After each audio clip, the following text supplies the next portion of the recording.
class for our low intermediate level. So anyhow, welcome back. You're here with Allan, and we've got a lot to do today as we usually do, right? First class here, we're going to be doing some review of some grammar. Now, of course, we did grammar on Monday, and we also did some review of grammar in the past 2 days as well. However, the review of grammar we did like yesterday was mostly zero conditional, and on Tuesday it was mostly the first conditional. So what we're going to be doing here today is we're going to be kind of like switching back and doing a lot of practice for the first conditional, which is good because the first conditional is in general more useful than the zero conditional, right?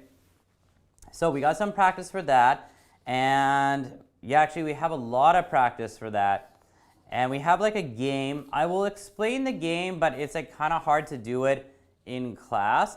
And then in our second class, we're supposed to be looking at vocabulary, and we kind of are, but it's more like looking at a bunch of different questions, and it's kind of expanding on conditionals because the questions in our vocabulary part in the second class, we're actually looking at using the conditional in a different way, not the zero conditional or the first conditional.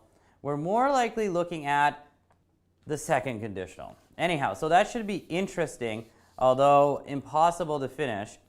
And lastly, we have a kind of elective here, which is about astronomers and reading about some astronomy and doing some exercises, so that should also be good for vocab. And lastly, we have a discussion on aliens, which is fun. I honestly don't think we're going to get to the discussion because we actually have too much stuff to do today. It would basically be impossible to get to it. However, we will be skipping some things that I think maybe might be better for you guys to just do at home by yourselves, right? So, anyhow, guys, let's get started first off with this one here. So it should say in the top left, teach this, and then it says first conditional advice worksheet. So we're going to be using the first conditional to give advice, and that's our practice. Now, first part first, before we get started, we have a quick review of what the first conditional is. So it says the first conditional is used to talk about something that will probably happen or is likely to happen in the future. It's not always going to happen, but it is likely, it is probable. It can also be used to give advice. The structure is made up of two clauses. Like, we already know what the two clauses are. I've talked about them so many times this week, but just remember the two clauses are the if clause and then the main clause.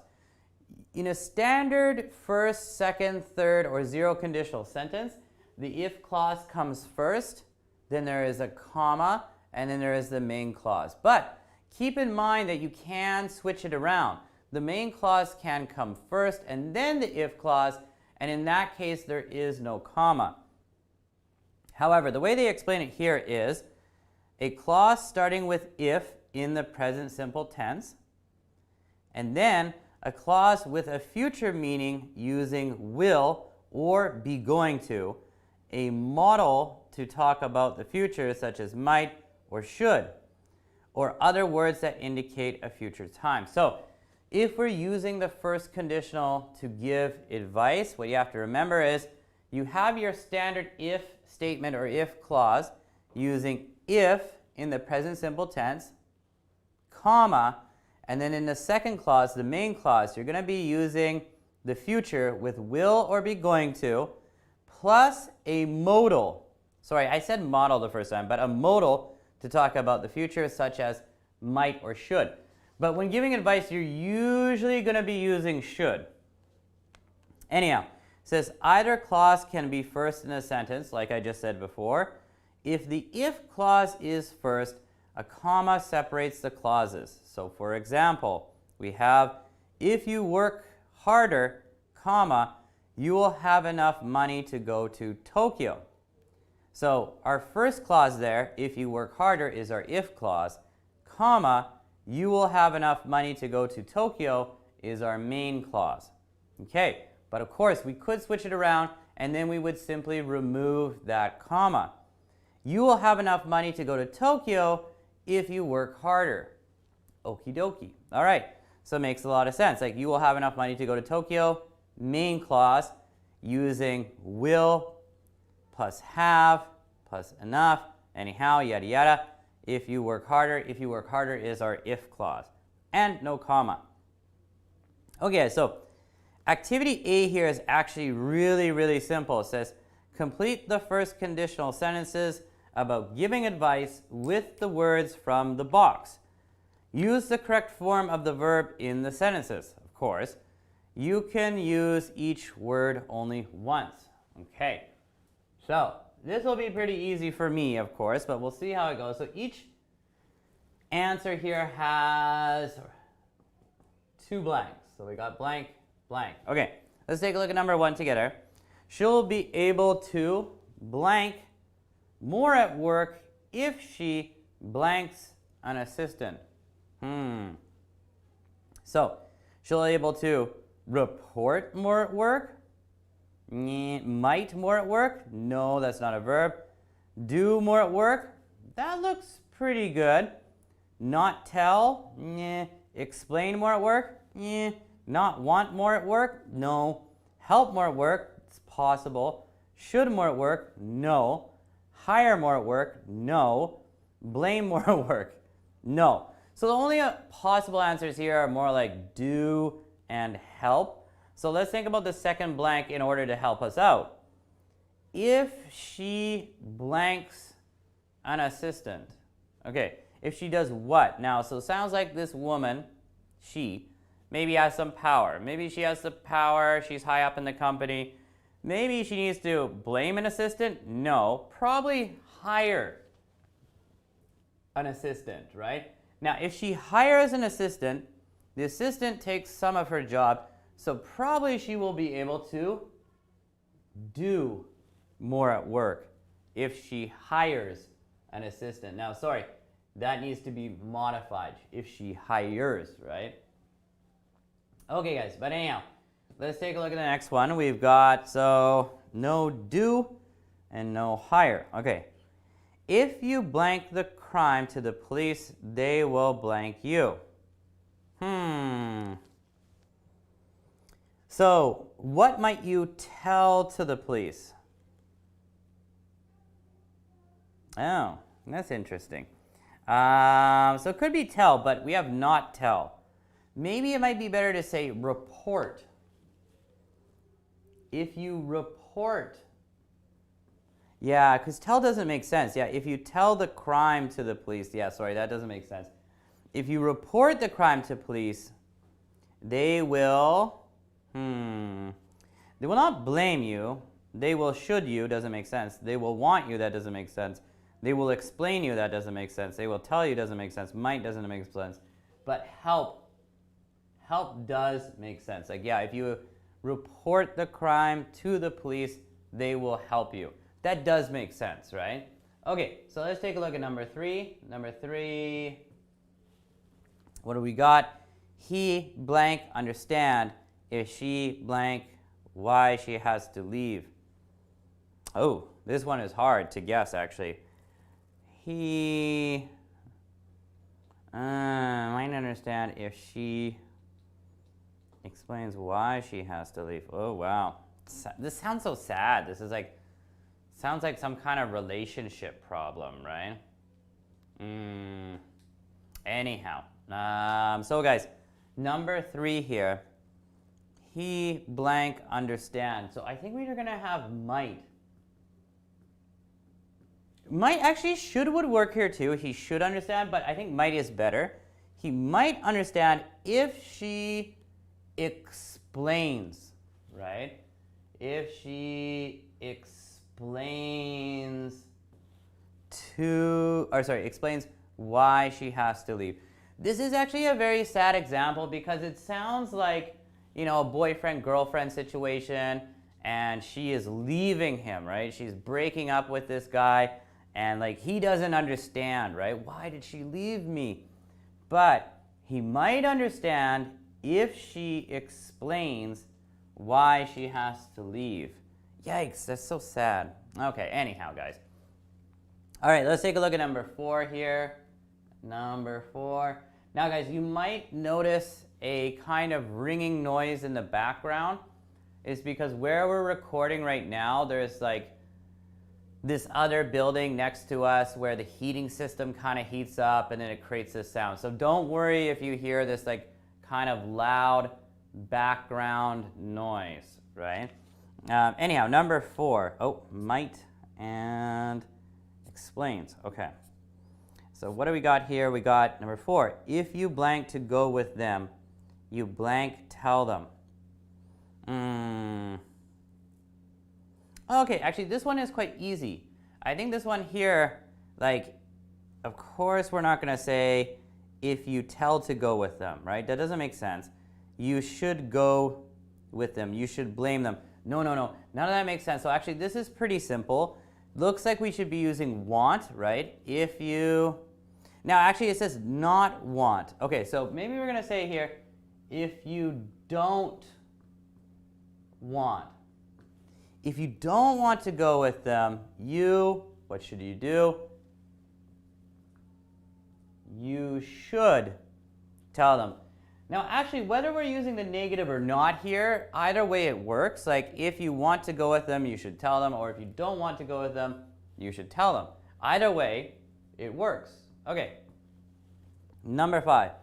If you blank your boss, he might blank someone else for the mistake. Okay. If you...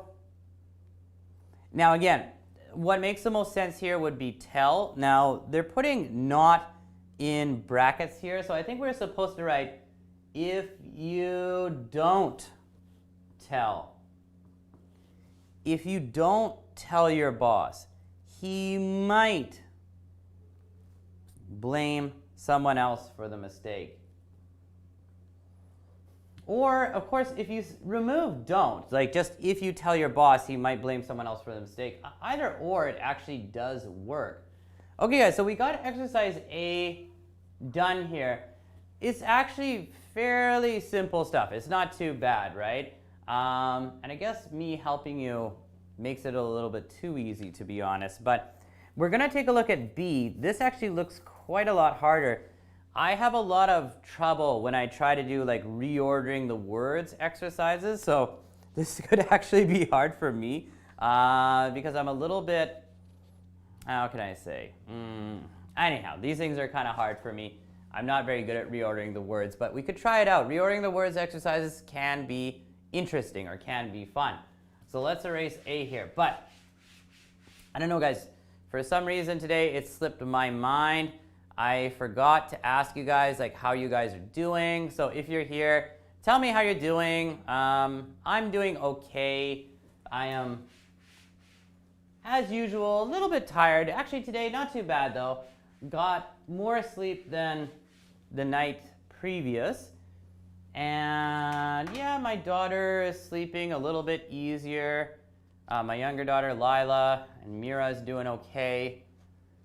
So not too bad, but nothing exciting yesterday. Just a pretty typical day, you know, go home, we went for a short walk, we had dinner, we did some laundry. I don't know why, I feel like I'm doing laundry almost every day for some reason. Well, when you have little kids, you do a lot of laundry, right? And, oh, Carolina Beyer-Weltenberg.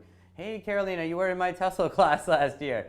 Was that last year? Yeah, that was last year, and that was summer, right? Yeah, you were in the class in the summer. So Carolina, if you're still watching, it's really nice to see you. I hope everything's going well at your school in Brazil. But I know like Brazil, yeah, I heard you guys are having a lot of problems with the coronavirus. But we're having a lot of problems here too. So a lot of schools are shut down. I hope your school is not shut down, but I do understand if it is. It's a tough time for all of us, right? But yeah, it's good to see you. Anyhow. Let's take a look at B. B here, guys. We have put the words in the correct order to make first conditional sentences about giving advice, add punctuation and capitalization where needed.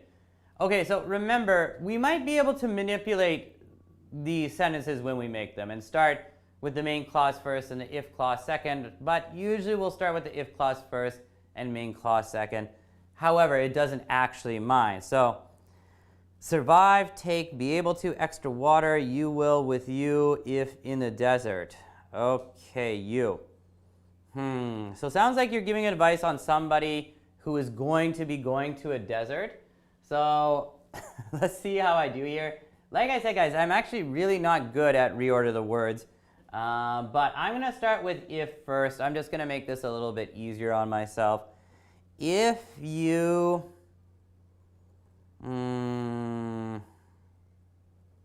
if you take, and let me think about this. Okay, if and you.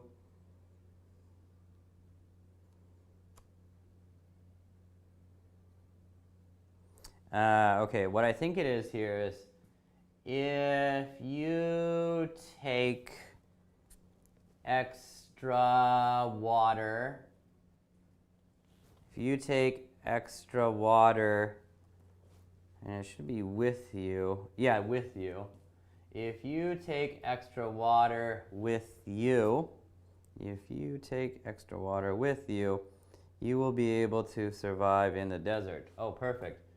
You will be able to survive in the desert. So guys, as you can see, it's not like these things are super easy, right? Even for me, a native English speaker, it did take me some time to figure this out, right?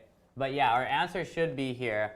Our if clause, if you take extra water with you, comma, you will be able to survive in the desert. Now, always be careful with desert that you don't include two S's. Now, of course, if you do include two S's, that's fine, but then desert becomes dessert, completely different pronunciation, right? Desert, dessert, and dessert is something delicious that you usually have after dinner, like ice cream or cake or something like that, right? And we don't want to have dessert. We're talking about being in a desert. Okay, anyhow, let's take a look at number 2, guys. Number 2 here, we've got much tidier, keep, look, in the wardrobe, you, if your clothes, your room, will. So they're talking about like cleaning, like what I can understand here is they're talking about cleaning up a room. So maybe like if you keep your clothes in the wardrobe, your room will look much tidier. Okay, so actually, wow, this one was kind of easy for me. But yeah, let's see how that works. If you keep, so if you keep your clothes, if you keep your clothes in the wardrobe, if you keep your clothes in the wardrobe, and wardrobe is kind of a funny word. It's like a big kind of separated closet, right? I don't have one. I kind of wish, well, that sounds weird for a straight guy to say, right? I kind of wish I had a wardrobe, right? My wife probably wishes she had a wardrobe. But if you keep your clothes in the wardrobe, comma, yeah, your, no, wait a second. If you keep your clothes in the wardrobe, yeah, your room, yeah, sorry. Your room will look much tidier. So we're using a comparative here, not tidier, but tidier, much tidier. Okay, so of course we've got our if clause, we have our comma, and then we have our main clause. And yeah, it makes sense. Yeah, if you keep your clothes in the wardrobe, your room will look much tidier. And there we go. Okay, guys, good. So we got done. Number 3, you saving, decide to Australia. If money now, you should to go start. Okay, sounds like, okay, pretty easy for me again. Sounds like this person is talking about, hey, if you want to go to Australia, you should save money. So, or if you decide to go to Australia, you should start saving money now. You should start saving money. Okay, yeah, that's what it looks like. If you decide to go to Australia, you should start saving money now. Yeah, you should, and that's good advice. You should start saving money now. Okay, now let me just double check this to see, did I get everything right? Yeah, if you decide to go to Australia, you should start saving money now. Okay, great. Okay, I did get it. So again, pretty, well, of course for me it's pretty easy, but again, we have our if clause, then we have our comma, then, we have our main clause with should. You should start saving money now. Okay, good. Let's try number 4. Should 8 o'clock if the train get you to London you before? If you take the train to London, you should get there. You should, okay, no. If you take the train to London, you should get, where is there though? Okay, let me think about this. Okay, but here we go. If you, this one's just a little bit harder, if you take the train to London, if you take the train to London, comma, so if you take the train to London, you, okay, sorry guys, I don't know why I got really hung up on this, but you should get there before. You should get there before, oh sorry, not get there. Oh, no. Yeah, you should get there. Wait just a second. Okay, you should get. No, there is no there, right? Before 8. Oh, sorry, 8 o'clock. So there is a small problem here. Yeah, if you take the train to London, sorry, this is taking me forever, guys. If you take the train to London, you should get before 8 o'clock. The problem here, and I don't think this is my fault, I think it's actually the fault of whoever made this. Now, of course, I didn't print off an answer key. There is an answer key for this, but I didn't print it off because, I'm a native English speaker. I should be able to fix this myself. The problem here is that they did not include there in the mix of words here, but I believe they made a mistake. There should have been included, right? If you take the train, you should get, sorry guys, it was actually okay that they did not include there. Now, this sentence is correct. If you take the train to London, you should get there before 8 o'clock. But I had to include an extra word to make it correct, and that was there. Actually, sorry guys, it should be if you take the train, and then just remove London. If you take the train, comma, you should get to London before 8 o'clock. So this should be, you should get to London. Okay, sorry, teachthis.com. I thought you made a mistake. But anyhow, so there we go. Now again, if clause, bang, main clause separated by a comma, and we're good. So let me erase this stuff on the board here, guys. We just got one more to go with number 5. And then we will discuss activity C. But I don't think we will do activity C because it's a little bit too much writing practice and would suck up too much time. But then again, today we have too much information to go over. So we're going to have to like pick and choose things that we want to do and pick and choose things that we don't want to do.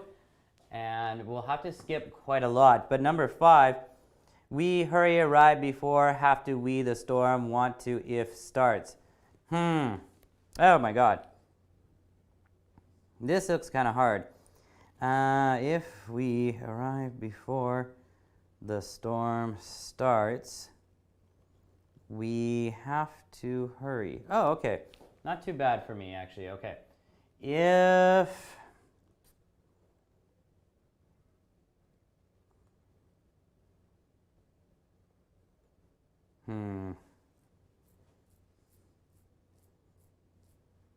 if we want to, yeah. If we want to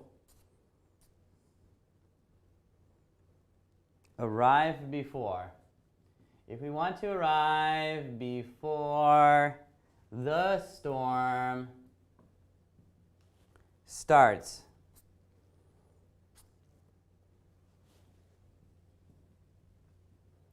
If we want to arrive before the storm starts, we have to hurry. We have to hurry. Okay, yeah, we have to hurry. Okay, yeah, we're good, we're good. Okay, guys, sorry that took me a while. Like I said, I'm not very good at reordering the words, right? And hopefully you guys were able to do this with me and kind of see what I'm doing. I think the main thing here is, I guess I could have done this a different way, but I decided to always start with the if clause first, and then have the comma, and then afterwards have the main clause, right? And of course, you don't have to do it that way, right? That's not something you have to do. But I think when we think of conditionals, like we often think like, oh, the if clause comes first, the main clause second. And it's really okay to do that. I think like 75% of the time, that usually is the case. The if clause comes first and then the main clause afterwards. But you can always start with the main clause first, then no comma, and then the if clause second. And it's really okay. All right, guys, so we got A and we got B done. If we take a look at C, let's take a look at C and just look at it here. It's interesting. It says in C here, Rose is an advice columnist, right? So she's someone who writes like maybe in a paper or a magazine or journal, and she's giving advice. I'm sure you guys have something similar in Brazil or Chile, Japan, Korea. There's a couple of famous ones in North America. The most famous advice columnist is this lady called Annie. She's this older woman called Annie, and a lot of people write to her looking for advice on, write or type emails, of course, looking for advice on how to deal with like relationship problems, and then she gives them advice. Anyhow, it says here, people write to her about their problems and she gives them advice. Read the following email to Rose, underline the if clauses, and double underline the clauses with a future meaning. So that's interesting. We could actually do C. What we can't really do is D, because D says, now take on the role of the advice columnist, write a response to Confused in Cardiff, giving advice using the first conditional. That's also like a really good exercise, but I think we're going to have to leave D, and that's something you could possibly do for your homework. However, let's take a look at C and actually do that. We need to underline the if clauses and double underline the clauses with a future meaning. So let's just read over it first and then underline things. So it says, Dear Rose, my friends told me that if I tell you my problem, you'll give me advice. Please help me. My problem is that two men want to marry them. They want me to marry them. And I can't choose. Will I be happy if I choose the first man, or if I choose the second man, will I be happier? The first man is very good looking, and he tells me that I am beautiful. He said that he'll always want to be with me if I stay beautiful, even when I'm older.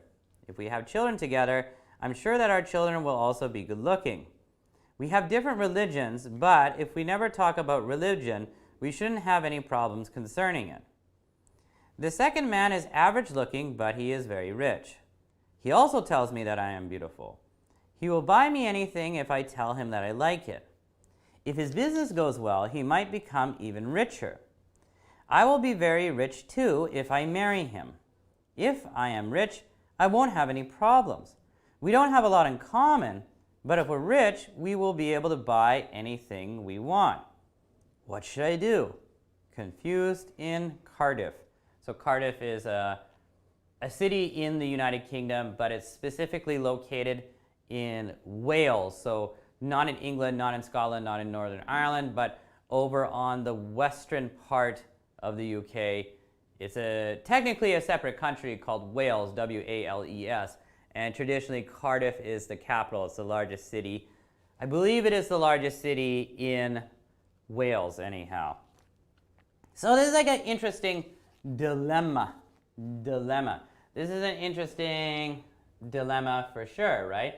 And maybe a common dilemma for women? I don't know. I don't know if that's a common one, but maybe. So basically this woman has two guys who want to marry her, right? And they both have their pros and cons, or their strengths and weaknesses, right? First guy, he's good looking, and he says he'll always want to be with me if I stay beautiful even when I'm older. And if they have children, their children will be good looking. The one problem is they do have different religions, but if they don't talk about it, it should be okay. Now the thing is with the first guy, she also doesn't talk about anything regarding his finances, like is he rich or whatever, we don't know. So I guess we'd assume like he's doing okay, right? But he's not rich. But maybe also not poor.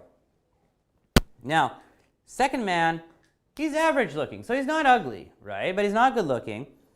He's average. And average is okay, average is fine. But he is very rich. He also tells me that I'm beautiful. Okay, so he's a nice guy. He'll buy me anything if I tell him that I like it. Yeah, it sounds pretty good to me. If his business goes well, he might become even richer. Ooh. I will be very rich too if I marry him. If I'm rich, I won't have any problems. I don't think that's exactly true. But if you are rich, maybe you will have less problems. I don't know. I'm not rich, or I haven't been rich, so I'm not sure. We don't have a lot in common, but if we're rich, we'll be able to buy anything we want. That sounds pretty good. So, I don't know. So she's asking, who should I marry? Now, I've already made up my mind. But what we're supposed to do actually, sorry guys, I'm getting distracted. In exercise C here, we're supposed to underline the if clauses and double underline the clauses with a future meaning. So if we look over this here, my friends told me that if I tell you my problem. If I tell you my problem, you should underline that, right? Because that is an if clause. You will give me advice. You will give me advice. Double underline, because that is a clause with a future meaning. So if I tell you my problem, one underline, you'll give me advice, two underlines. Please help me. My problem is that two men want me to marry them, and I can't choose. Nothing. Will I be happy if I choose the first man? Double underline. Or if I choose the second man, will I be happier? Double underline, will I be happier, right? Because again, future meaning. The first man is very good looking, and he tells me that I am beautiful. Nothing. He said that he'll always want to be with me if I stay beautiful even when I'm older. So he will always want to be with me if I stay beautiful. That is double underlined, right? Future meaning. If we have children together, underline. If we have children together, one underline. I'm sure that our children will also be good looking. Okay, will also be good looking, double underline because future meaning. We have different religions, but if we never talk about religion, of course you're going to underline. We shouldn't have any problems concerning it. We shouldn't. This is actually going to be in the future. We should not in the future. So double underline. The second man is average looking, but he is very rich. He also tells me that I am beautiful. So nothing so far. He will buy me anything if I tell him I like it. There we go, double underline. That has a future meaning. If his business goes well, okay, if clause, underline it. He might become even richer. He might become in the future. So we would also double underline, he might become even richer. I will be very rich too if I marry him. Underline, if clause. If I'm rich, underline, if clause. I won't have any problems. We don't have a lot in common, but if we are rich, if we are rich, underline, we'll be able to buy anything we want, double underline. Okay. So I know I went through that very quickly, but that's activity C. Now, activity D, we're not going to do this, but I'm going to give my opinion really quickly. Activity D, it says, now take on the role of the advice columnist, write a response to Confused and Cardiff, giving advice using the first conditional, right? So you need to give Confused and Cardiff advice. You need to use the first conditional and should, right? So if you marry this person, you should do that, or I think you should do this. That's what you write about. But my opinion here, of course, is as the advice columnist, you would have to choose one of these people that this woman should get married to. I think if you think about the first person, I think there's a major problem here. Like, okay, the first guy is beautiful and he seems to be nice. He says that she's beautiful. But I think the main problem with the first guy is it said, he will always love me if I stay beautiful even when I get older. So the problem for her with the first guy is like, if she gets older and she starts to lose her looks, right? And she starts to get, you know, a little bit fat or a little bit ugly or something like that, maybe he won't love her anymore, right? And then maybe the relationship will go bad. But the other problem there is they also have two different religions. And I'm in an interracial relationship, right? I'm married to someone from a different race. Neither one of us is really religious, so that doesn't pop up. But in this case, if this woman really believes in her religion and this guy really believes in his, it could become a point of conflict, right? They might have arguments over religion, and that's just not good. But I think the major thing here is like, he said he will always love her if she is still beautiful when she's older. And that is a big red flag, right? And we think about the second guy sounds like pretty good. Like, he's average looking, so that's not bad. Like, he's not ugly, right? Like, if I think of myself, I usually consider myself to be a very average looking guy. I don't think I'm good looking, but I don't think I'm ugly. I think I'm doing okay. But anyhow, the second guy, he's average looking, but he's also rich. Ding, ding, ding. Big bonus, right? So he's rich, and he also thinks she's beautiful. And maybe they don't have, the big problem here is they don't have a lot in common. That is a big problem, but, you know, she can spend her, like, he's probably going to be really busy at work. And if she's okay with that, if she has her own personal hobbies, she can really get into those things because he has a lot of money and he wouldn't really care. So to be honest, I think the second guy, usually I don't want to go with the rich guy, but yeah, I think in this case the rich guy is the way to go. Go with the rich guy, right? Plus he's average looking. I always support the average man, right? Anyhow, okay guys, now there's a lot of other exercises here. I think what I'm going to do here is we're not going to do this, but I want to explain this. So I want you guys to take a look at the first conditional card game. And so you have all these cards. Looks like you got 3, 6, 9, 12, 15 cards. And what you do is, you know, first you want to do a quick review of the first conditional, but you guys are okay with that. And you get into different groups and you shuffle the cards. You mix up the cards. The first player turns over the first if card and lays it open on the table. The player then makes the beginning of a first conditional sentence using the picture on the card. For example, if the picture showed a person staying up late, the student might say, if you stay up late. So they just make the first part. They make the if statement or if clause. If the players in the group then look at the result cards and try to find an appropriate match to complete the first conditional sentence. The player with a matching card completes the sentence. You will feel tired the next day, for example. If everyone in the group agrees with the sentence, or that the sentence is suitable, the player keeps both cards and puts them aside. If 2 or more players can make suitable sentences, the group decides which ending is the best. The second player then turns over the if card from the pile, and so on. Okay, so actually this sounds like a really fun activity, but you would have to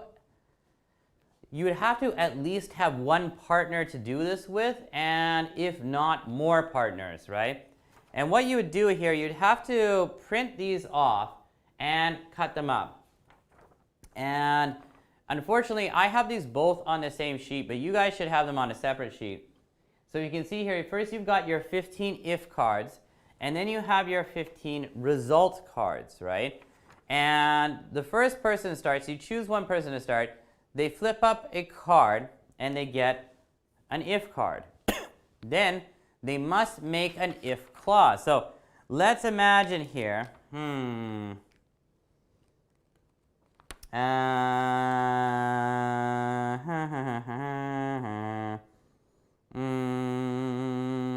okay, now I'll just choose an easy one. Let's look at the card at the bottom left. You can see the sun, and you can see that the temperature is really, really high.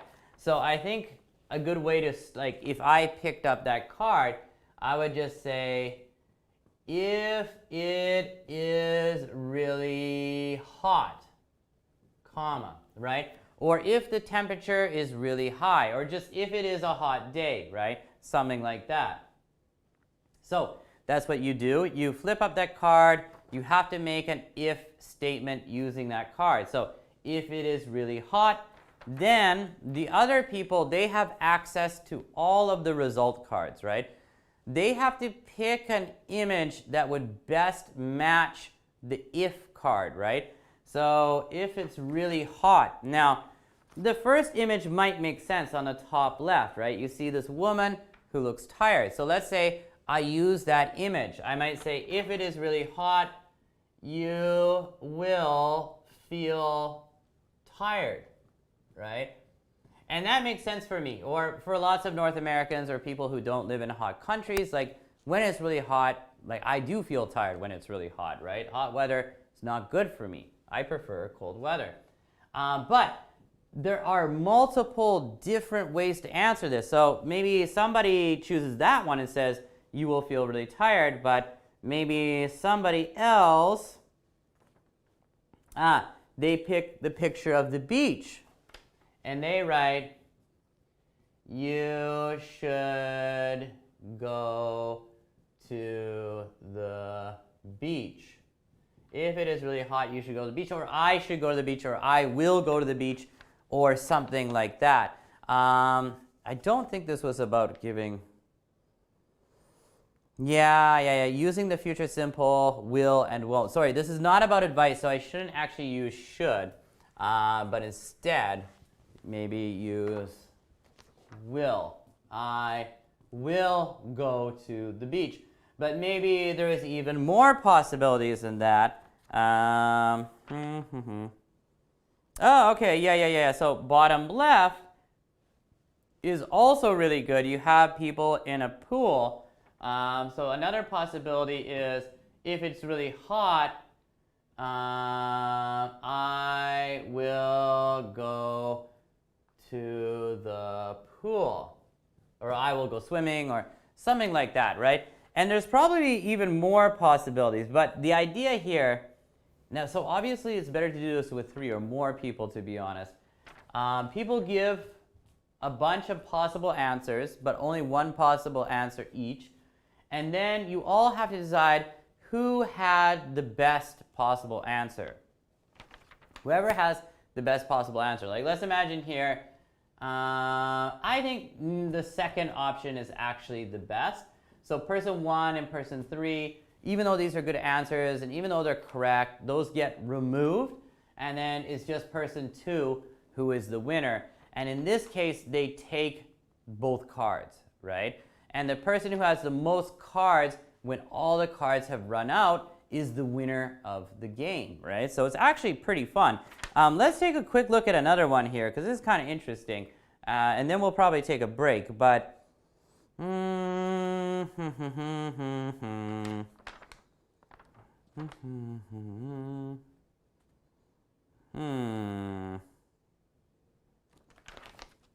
Actually, the fourth line, last one, somebody knocking on the door, that's really confusing.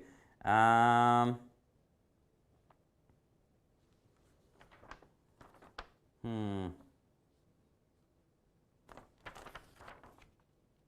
you got to make an if statement.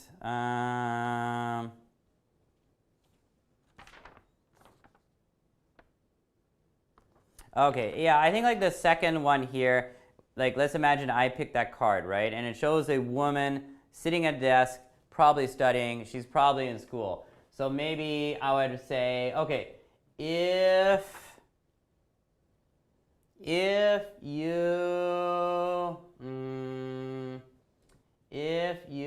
study, let's say if you study hard. Okay, if you study hard, and then the other people have to find a card that matches it. Now, the easiest card that matches it is at the top, and it's the one in the middle. It's the guy pointing at his test. Looks like he got an A+. If you study hard, you will get good marks, right? Or you will get a good score or something like that, right? That's obviously a pretty good answer. It seems like it would match. Now, are there other possibilities? Yeah. I think if you look down further, like fourth line in the middle again, you can see somebody's giving another person some money. But we could say here for this one, like you will get paid a lot. If you study hard, you will get paid a lot, or you will get a high-paying job, or something like that, right? Or any other possibilities? People, space, somebody in the hospital, I don't think so.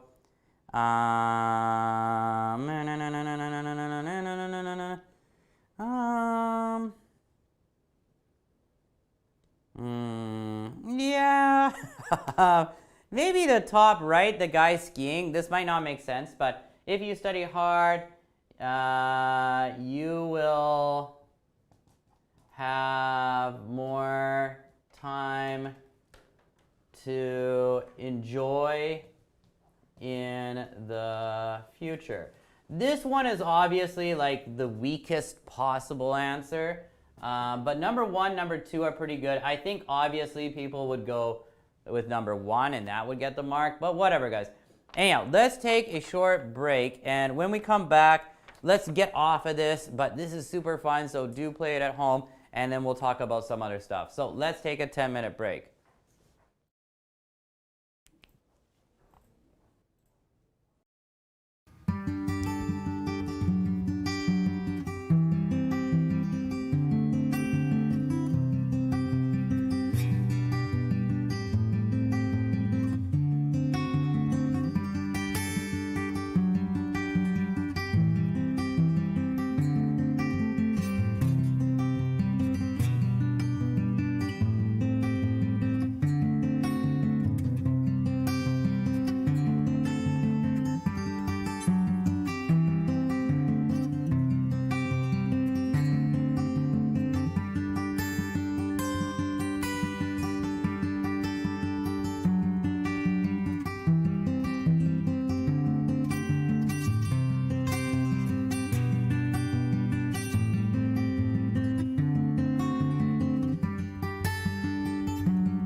Hey guys, welcome back to Live PST. This is the second class of our lower intermediate class on Thursday, and we're taking a look at something else now. Now, right before the break, we took a look at the card game that you could play at home. Unfortunately, we can't really play it in class.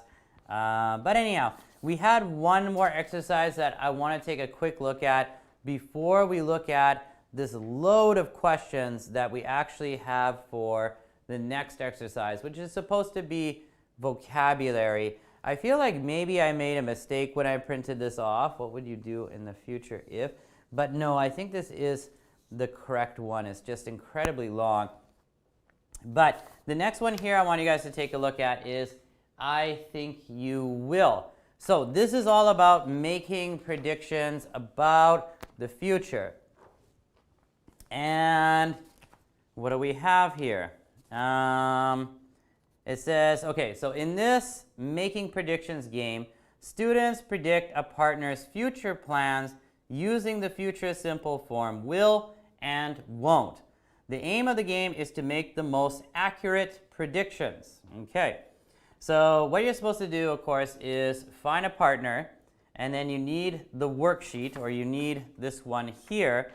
And then the aim of the game is to make the most correct predictions about your partner. Now you have the students read the predictions on the worksheet and think about their partner's future plans. Students also write 3 more predictions of their own at the bottom of the worksheets. Students then write yes next to the prediction if they think they will come true, or no if they think it won't. They do this without consulting their partner. If a student writes yes, they must think of a reason why. The student then takes it in turns to tell their partner about their predictions and reason using the future simple form will and won't. Their partner tells them if their predictions are right or wrong. If the prediction is correct, the student puts a tick in the box. If it's wrong, of course, the student puts a cross or X, right? The student with the most correct predictions wins the game. All right, so let's think about this here. Taking a look at the sheet in more detail, it says here, read the predictions and think about your partner's future plans. Make 3 more predictions of your own at the bottom of the worksheet. Then write yes next to the prediction if you think it will come true, or no if you think it won't. If you write yes, think of a reason why. B. Now, take it in turns to tell your partner about your predictions and reasons using the future simple form, will and won't. Put a tick in your prediction, or put a tick if your prediction is right, or a cross if it is wrong. So this could be actually a lot of fun, but you really do need a partner for this. You can't really predict your own future. That wouldn't really be fun. It doesn't really make sense. But the idea here is we have things like, I think you will meet a friend after class, or I think you will go to bed before 11, I think you will have dinner at home tonight, etc., etc. If you think that will happen, you put a check mark next to it, right? If you think it won't happen, you put an X. Now, also, if you think it will happen, you have to give a reason, right? Like, I think you will meet a friend after class, and you write check mark, but then you have to think why. So maybe you think, okay, because my partner has a lot of friends, so he will probably meet a friend after class. So you write down, I think you will meet a friend after class because you have a lot of friends, or because you are very sociable, right? Or maybe your partner worked out this morning, right? So for go to bed before 11, you put a check mark. So you would say, I think you will go to bed before 11 p.m. because you worked out this morning, or because I know you are tired. Yeah, so that's kind of fun. And then also you need to write down your own predictions here at the bottom. Like we have all the predictions here, right? Go shopping on the weekend, play a sport this week, clean your bedroom tomorrow, do your homework tonight, study English tomorrow, blah, blah, blah. So you could have other predictions like I think you will listen to music, go to a bar, this week or this weekend, or maybe eat sushi, something like that, because you are Japanese or something. I don't know. So actually this could be a lot of fun, but again, we can't really do this in class. So if you can find a partner at home, this would be an awesome idea.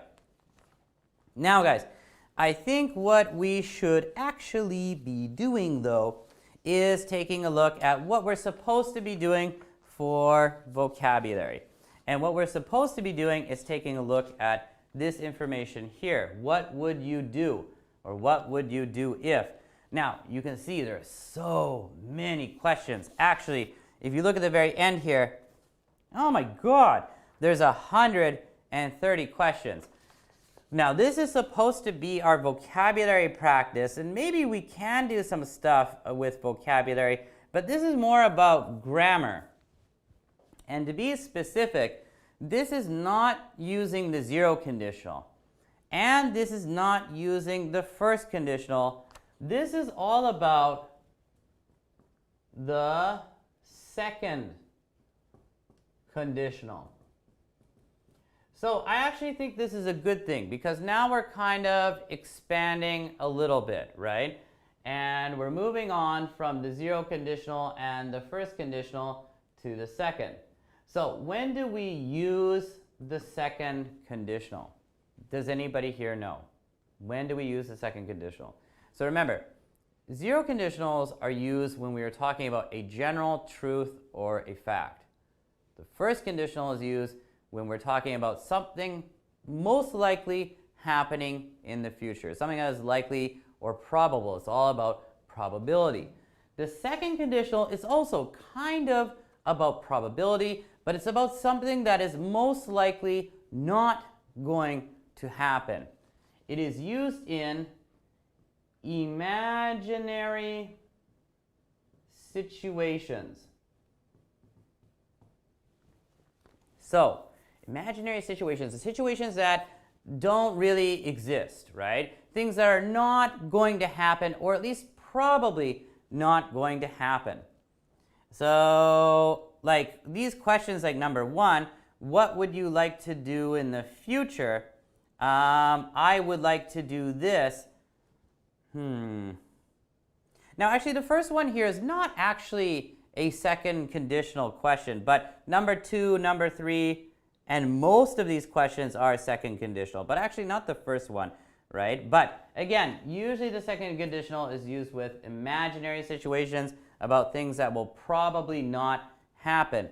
And the difference is with the grammar form here, if you were the principal of your school, it's if plus past tense, and then the main clause will have would, subject plus would, yada yada. So let's think about an answer for number one. What would you do? What would you like to do in the future, right? When I answer this, I'm going to start with in the future, comma, I would like to, and then I have to write about what I would actually like to do in the future, right? So in the future, I would like to, I don't know, own a business. There we go. In the future, I would like to own a business. Yes, sounds great, right? Let's take a look at number two. What would you do if you were rich? Now here, we definitely have a second conditional question because we got if, right? If you were rich. Now, when I respond to this question, I'm going to start with the if statement first, right? If I were rich, what would I do? If I were rich, I would what? What would I do? If I were rich, I would. Now, you have would and then just plus the present simple tense, right? I would do this. But we have to keep in mind, this is an imaginary situation, right? If I were rich, I would, I don't know, buy a house in Vancouver, because you have to be rich to buy a house here, or at least fairly rich. So that's my answer. If I were rich, I would buy a house in Vancouver, right? Or if I were rich, I would travel around the world, or I would go to live in Italy or Spain or something, right? Okay, number 3. What would you do if you were poor? Okay, so opposite end. If I were poor, so same structure, if clause, comma, would, subject plus would, plus present simple verb. I would, if I were rich, I would get another job, for example, right? Okay, let's think of number 4. What would you do if you were the principal of your school? Okay, so I kind of am the principal in a certain way. So let's say if I were the owner. But yeah, principal is fine. Principal is fine. Okay. If I were the principal. And principal is like sorry, I didn't explain principal. Principal is like the top manager in a school, right? All public schools have a principal. Like, you probably remember when you were in elementary school or middle school, junior high, high school, whatever, senior school. If you got in really big trouble, the teachers in Canada or America, they would always say, like, if you don't be quiet or if you don't stop, you will have to go speak to the principal, right? And like, oh my God, the principal. I don't want to talk to the principal. This principal is so powerful and so scary, right? But if I were the principal, again, I would, what? What would you do? So for me, if I were the principal, I don't know, I would, there's many things I could do.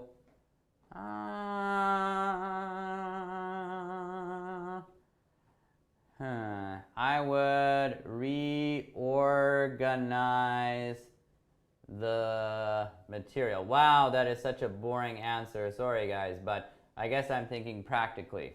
Okay. Anyhow, I would reorganize the material, but maybe you guys would do something really fun, like install more bathrooms, or increase the break times, or create a school cafeteria, or something like that, right? What would you do if you could suddenly speak English? Okay, this answer, or this question really doesn't work for me because I already speak English, so I'm going to skip it. Take a look at number 6. Number 6 is a really fun question. Pretty common one for second conditional questions. What would you do if you won a lottery? Woo! If I won a lottery, I would. Okay, so if you won the lottery, what would you do? If I won a lottery, so that's a lot of money. That's very similar, like number 6 is similar to number 2, like what would you do if you were rich? But if I won a lottery, I would put 95% of the money in a high interest bank account. Now, I know that is such a boring answer, but I'm sure if you guys know anything about people who win the lottery, a lot of them actually lose the money. Like, I think like 75% of them lose all the money in about 5 to 10 years, right? Because they go on a spending spree. They start spending the money in a stupid way and losing all of their money. Yeah, right? Which is terrible. So if I won a lottery, or if I won the lottery, like the big one in Canada anyhow, I would put 95% of it in a high interest bank account and just be really careful with it, right? Because I don't want to lose that money. But hopefully with 5% of it, just buy a regular house somewhere, save most of the money, maybe invest it into some stocks or open a business. I don't know. It's up to you, right? So as you guys can see here, this is not incredibly hard. Like, using the second conditional is not that much harder.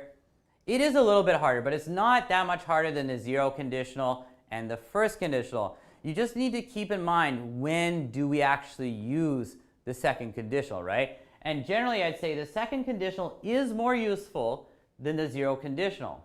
Is it more useful than the first conditional? No, because the first conditional is used on a daily basis to talk about things you are probably going to be doing in the future, right? But with the second conditional, you're talking about imaginary situations, things that are probably not going to happen.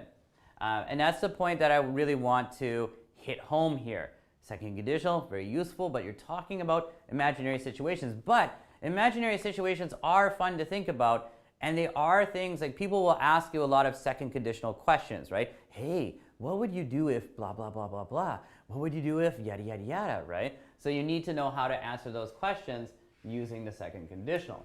But anyhow, let's continue for a bit and look at some more questions, and I'll model some more answers.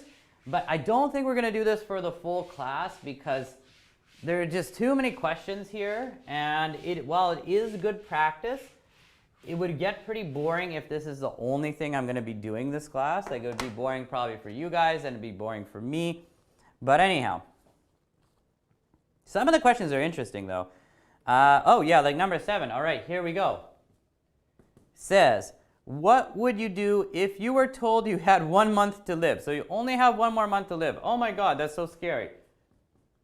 If I were told that I only had 1 month to live, I would. Okay, so what would I do? That's a tricky one. Now this is going to be boring. I got a wife and I got kids, so I would spend my time with my family. But also I'd be really worried about them. I'd think, like, what are they going to do after I'm gone? Like, I don't have a lot of money saved up, so how am I going to take care of them? I would spend my time with my family, and I would try to get as much money as possible for them. Okay, so that sounds kind of insane. Like, I don't know how I'm going to get money, but if I only had 1 month left, of course, I'd try to spend as much time as I could with them before I pass away. And that would include my mom, my dad, my brothers, my sister, but especially my wife and kids. But also, I'd have to try to get as much money as possible because I'd be so worried about leaving and dying without my family having enough money to survive, right? I'm not sure what I would do to get money. But unfortunately, it would probably have to be something illegal, which is bad. But anyhow. Okay, number 8. What would you do if you were kidnapped? Wow, this is also a fun one. Okay, so kidnapped. To kidnap. Kidnap looks like a nice word, right? You got kid, child, and nap, like a short, sleeping for a short period of time. But unfortunately, it has nothing to do with either. To kidnap means to, like, the more proper word anyhow is to abduct. To abduct somebody. You take somebody. Like, that's like, if I get kidnapped, it means like maybe suddenly a car comes up to me and somebody grabs me and throws me into the car, and then they're keeping me somewhere, right? And they're like, if you don't give us all your money, and I don't know, if your family doesn't give us any money, then we're going to kill you, or we're not going to release you, or something like that. So what would you do if you were kidnapped?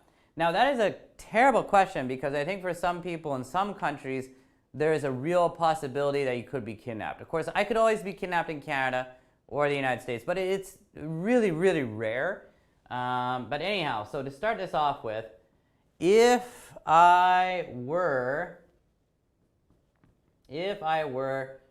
kidnapped, I would. So what would I do? If I were kidnapped, I would, I don't know. Well, my answer here could be pretty basic. I would try to escape. I know that's boring, but I think everybody would try to escape, right? But if I were kidnapped, I would try to escape. And escape means, like try to get out of somewhere, right? So maybe they kidnap me and then they put me in a room and I try to escape. I try to get out of the room and I try to go to the police or whatever. So it's a fun question, but my answer is not very interesting. Sorry, guys. Number 9, another interesting question. What would you choose to have written on your gravestone when you die? Okay, so we have the word gravestone. Now, I hope you guys know what a graveyard is. A graveyard is where we put dead bodies, right? So you have to imagine a graveyard. You will see tombstones or gravestones, right? And they are pieces of stone, and there will be writing on them that says the person's name, when they were born, and when they died, and then usually there will be a quote from that person on them. And in Canada, United States, and England, Australia, etc., it will say RIP. And RIP is actually kind of interesting in and of itself. RIP is written on all gravestones or all tombstones. It means rest in peace, right? Like we hope that your death is peaceful. But anyhow, a gravestone, I'm not very good at drawing, guys. Gravestone or tombstone is, I'll draw it up here. So there's the ground, and then your body is under the ground, and then there's a gravestone here, and then it says your name. So your name, and then it says RIP, and then there's usually some more writing here, when you were born, when you died, and maybe a quote. So that's what this is asking about. What would you choose to have written on your gravestone when you die? Oh, that's a really tough one. So to answer this, I'm going to write using when, because there is no if here. When I die, I would choose, to have the following written on my gravestone.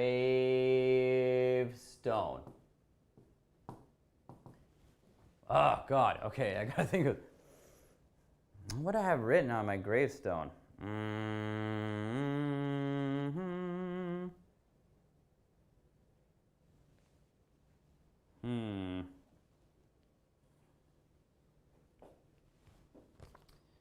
Do what I said, not what I did. Okay, guys, now this is actually a pretty common expression. Sometimes parents say to their children, do what I say, not what I do, right? Or don't do what I do what I say. The meaning of this is like follow what I tell you, but don't do what I do, because sometimes I do things even as a parent that are not good, right? And I don't want my children to follow that. For example, I'm a smoker. I don't want my kids to smoke. It's obviously very stupid. So sometimes I might say to my kids in the future, hey, do what I say, don't do what I do, right? I say don't smoke, so don't smoke.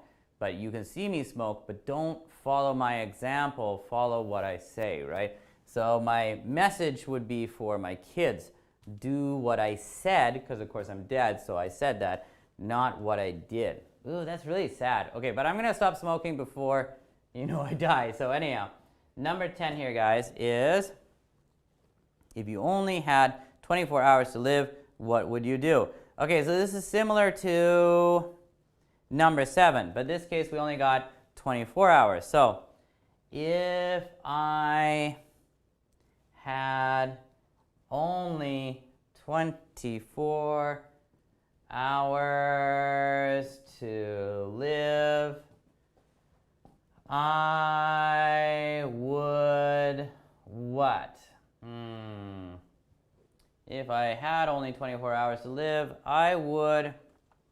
my answer is kind of the same. In this case, I don't have enough time to make enough money, but I would spend the time with my family. Sorry for the boring answer, but that's about, yeah, that's like what I would do. Anyhow, number 11. If somebody's underwear was showing, would you tell them? It depends on the person. No, I think I would. I think I really would. Whether it's man or woman, friend or even enemy, I think I would tell them, right? Because that's embarrassing for the person. I'd feel bad. If someone's underwear was showing, so then what would you do? I would tell them. For me, the answer is pretty simple. Like, yeah, if somebody's underwear is showing, that's a terribly embarrassing situation to be in, right? So, yeah, I would tell them, because if you don't, it's kind of mean. Anyhow, guys, let me erase this here. Let's look at a few more, maybe 5 more, and then I think we're going to stop. And then I do think this is good practice, though, especially for the second conditional. If you have extra time at home, go over them.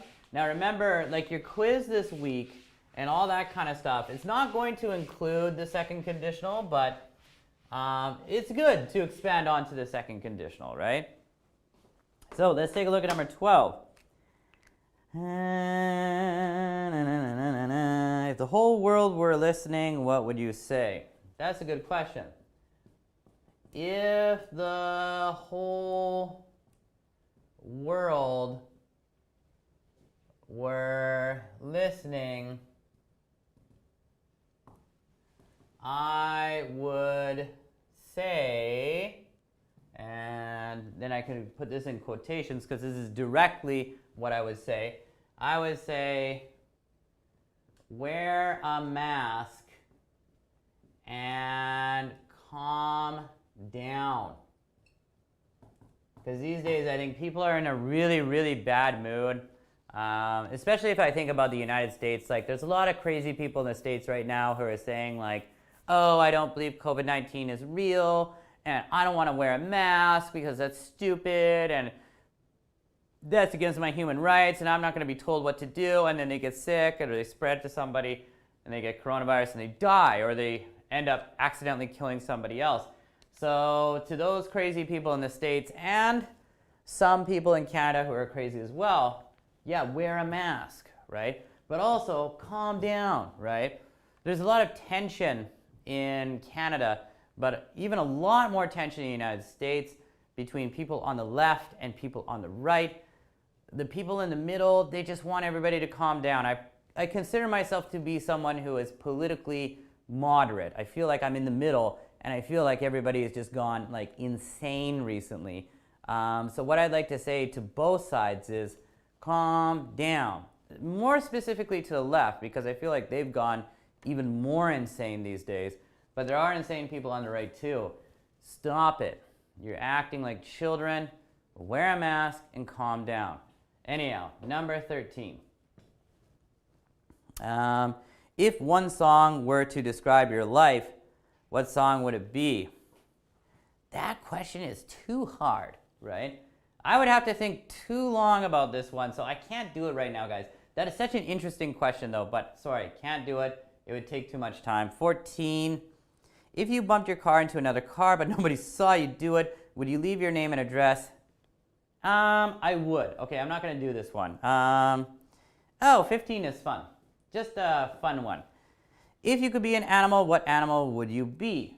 Okay, if I could be an animal, I would be a... So if you could be an animal, what animal would you be? If I could be an animal, I would be... I don't know, there's so many good options, right? like a bird, and then I could fly like an eagle. That'd be fun, but I don't think they live for very long. Whales live for a long time, and then I get to explore the sea. But then also, I'm kind of scared of being in the ocean. That's kind of one of my fears, that and heights. Yeah, so I don't want to do that.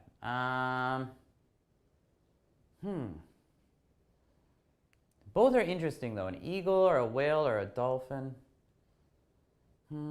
Cheetah, that'd be fun because you can run really fast. Again, I don't think they live very long though. Grizzly bear, that'd be cool. But then again, I have to murder a lot of things, right? I'm okay with blood, but not like I want to do that. I have my answer. I would be, and this is boring guys, but I would be a house cat. There we go. Because I like cats. And I like dogs too, but I think being a house cat is pretty easy, right? Just kind of lay around a lot, sometimes go outside, chase something, have some fun, come back in, get some food, take a nap. I think cats sleep like 16 hours a day, so I don't know, maybe it's just because I'm tired right now. So house cat sounds good to me because I could get a lot of sleep. Okay, 15, 16. If you could be a bird, what bird would you choose to be? I'd be an eagle, that's too easy. Skip that one. 17, if you could be a plant, what plant would you choose to be? That's a weird question. I don't want to be a plant. I don't know who would want to be a plant. You don't do anything, right? I guess a lot of people would choose rose because roses are beautiful, or tulips or something. But no, that's too boring for me. 18 is fun though. If you could be a superhero, which superhero would you be? Okay, so if I could be a superhero, I would, now the answer here I think is pretty obvious. I would be Superman. Now actually, Superman is not my favorite superhero because I think Superman's really boring because he lives, like, I think he's basically immortal, right? Nothing can kill him. The only thing that can hurt him is kryptonite, which is a very rare mineral. So, like, to me, he's kind of a boring superhero because he doesn't really have a hard time. But the reason why I would be him is because he is basically invincible, right? And that's a good word. Invincible. Invincible is an adjective, and an invincible means, if you are invincible, it means nothing can hurt you. You can't be hurt by anything or anyone, right? So invincible, definitely a good thing, and that's Superman, right? So I would choose to be Superman, even though I don't like his character, and I think he's kind of boring. But anyhow, 19 is also a really fun question.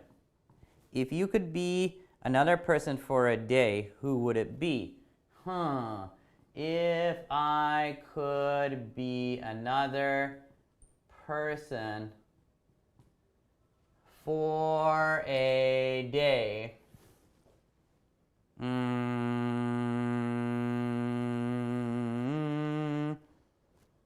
who would you be? If I could be another person for a day, I would be, now of course I could go with like one of my favorite musicians, a singer, an actor, you know.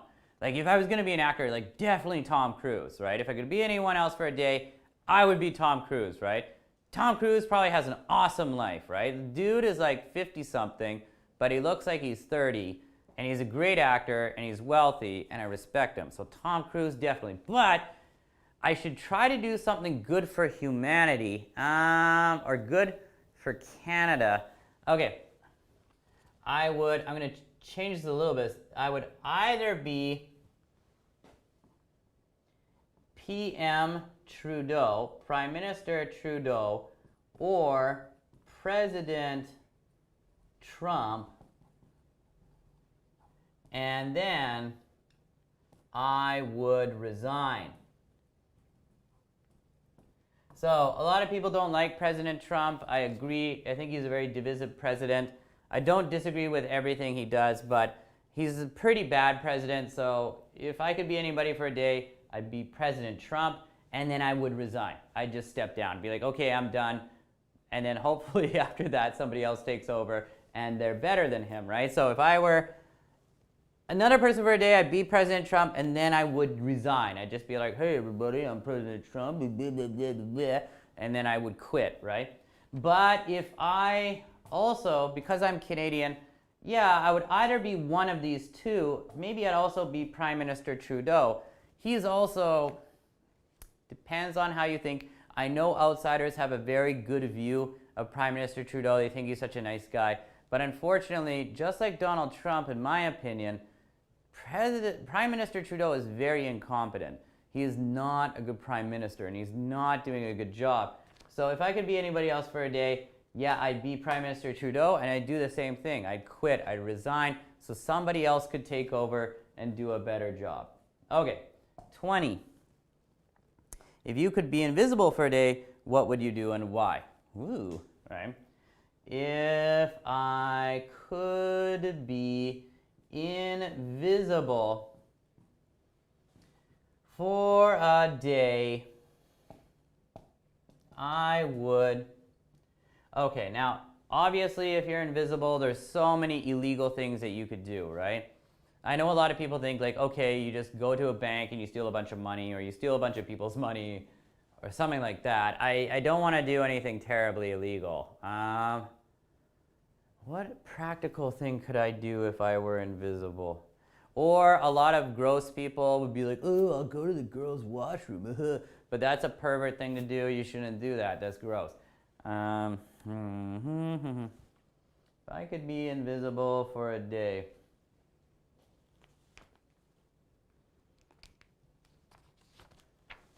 Oh, man. I would want to do something that financially benefits me, but I can't think of anything that's not illegal while being invisible. So actually, this is really hard.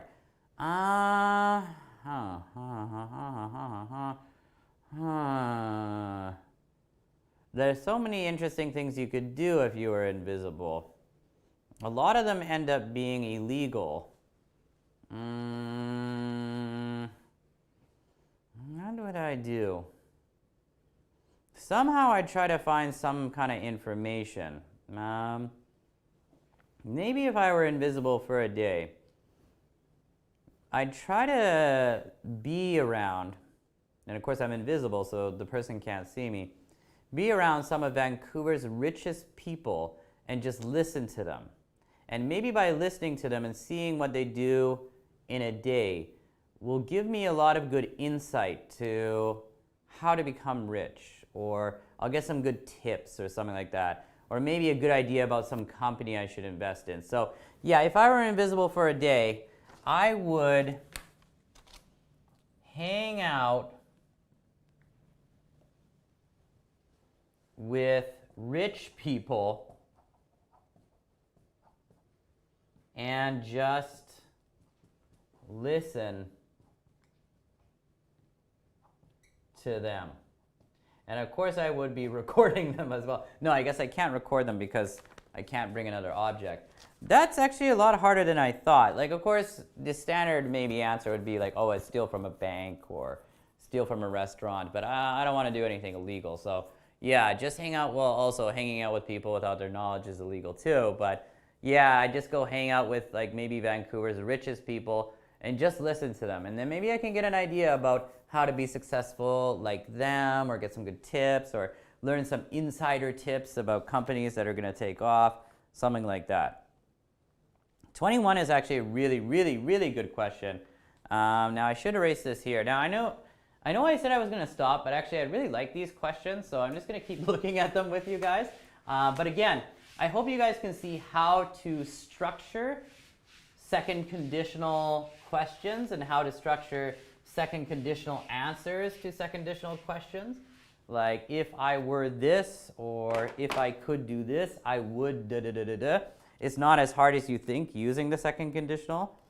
If you could change one thing about yourself, what would it be?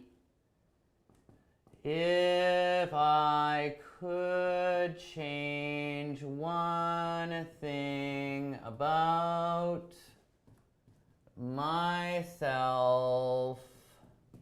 I would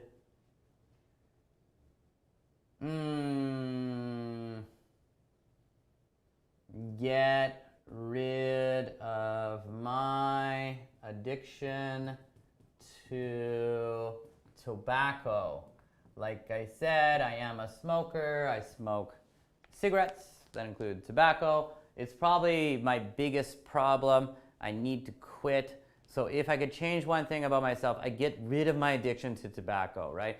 Now, a lot of other people, you might want to think of like physical characteristics or personality characteristics that you don't like, oh, if I can change one thing about myself, I would make myself taller, right? Or I would have a better body, or I would have stronger arms, or maybe a lot of women think something about the nose or the eyes or something like that. Or personality traits, I would be smarter, I would be able to work harder, or I would be able to focus more, right?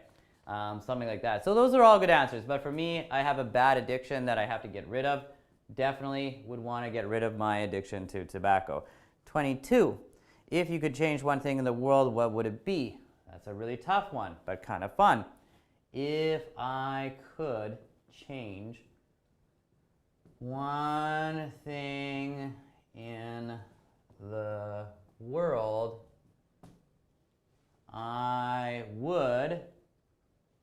That's a big question. Now, I can't solve global warming, right, by myself, just with one change. If I can change one thing in the world, I would.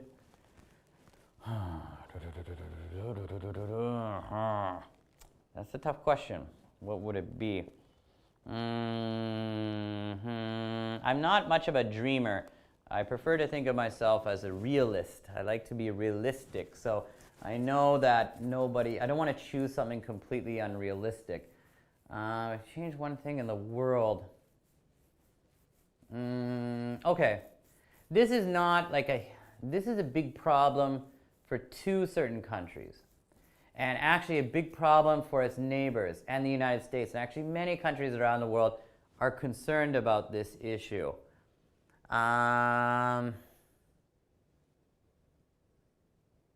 It's not the world's biggest problem, but it is a big problem.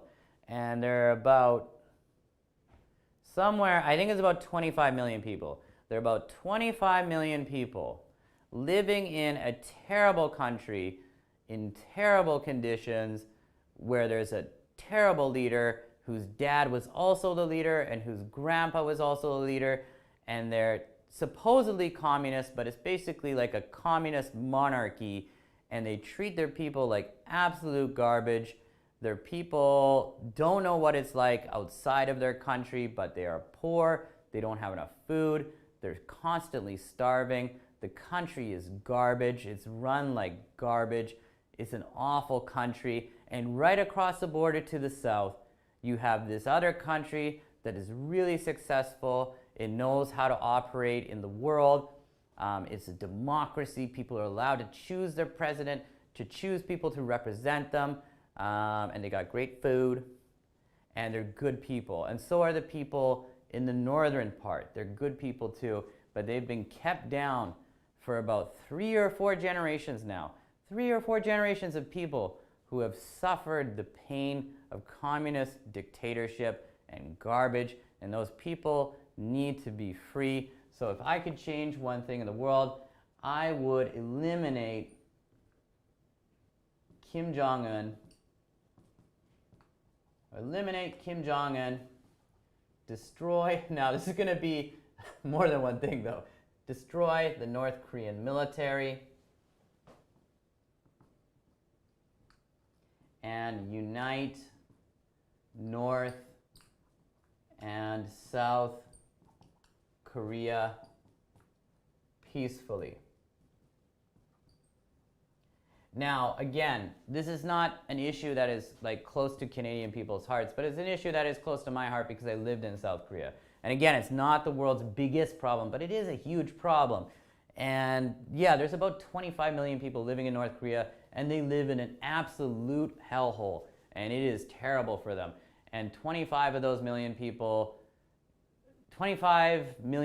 in North Korea are completely innocent. They do not deserve that. Their parents didn't deserve that. Their grandparents didn't deserve that. They're living in a literal hell where only Kim Jong-un or Kim Il-sung or man, I can't remember the other one's name.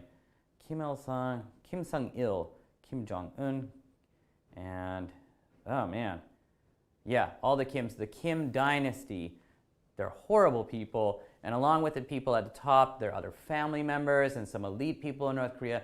They're the only ones who live well, right? Everybody else lives a terrible life. So yeah, if I had the ability, I would eliminate him and destroy the North Korean military, unite North and South Korea. I know that's a huge task and it would be a really big burden on the South Korean people because they probably have to pay for more taxes, but I would hope that countries like the United States and Canada would be able to help out and free the people of North Korea because it's just terrible. It's a terrible country, right? Anyhow, number 23. If you could choose how you were going to die. I don't want to talk about death anymore. Okay, let's take a look at one in the back. If you could choose to live on a different planet, which one would you choose? Well, none of the other planets I know of are habitable, so that question also I don't like. If you could commit any crime and get away with it, what would you choose? Oh, that's kind of fun. Now, I'm not going to do murder. That's terrible. I don't want to do anything gross. I'm not going to do that either. But, yeah, if I could commit any crime and get away with it,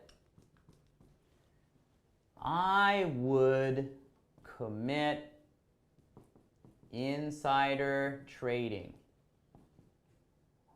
Okay, now insider trading is a crime, and it's not like the worst crime, but insider trading is like when somebody is working for a company and they know the company is going to make a big decision soon that is going to affect the stock price. Now, if they thought like, okay, we're going to release some data and the stock price is going to go up, so I'm going to tell my friend Fred to invest in a company before we make the announcement, and right after we make the announcement, the stock's going to go up, Fred's going to make a lot of money, and then he'll give me some of the money in return, right? Or the other way around, he knows they're going to make an announcement or there's some bad data coming out and the stock's going to drop, so they tell their friend, hey, sell all of your stock in our company because we're going to lose a lot of money soon, right? That is insider trading. So if I could commit any crime and get away with it, I would commit insider trading. I want to hear some good information about a company that the value is going to go up so I could make some money.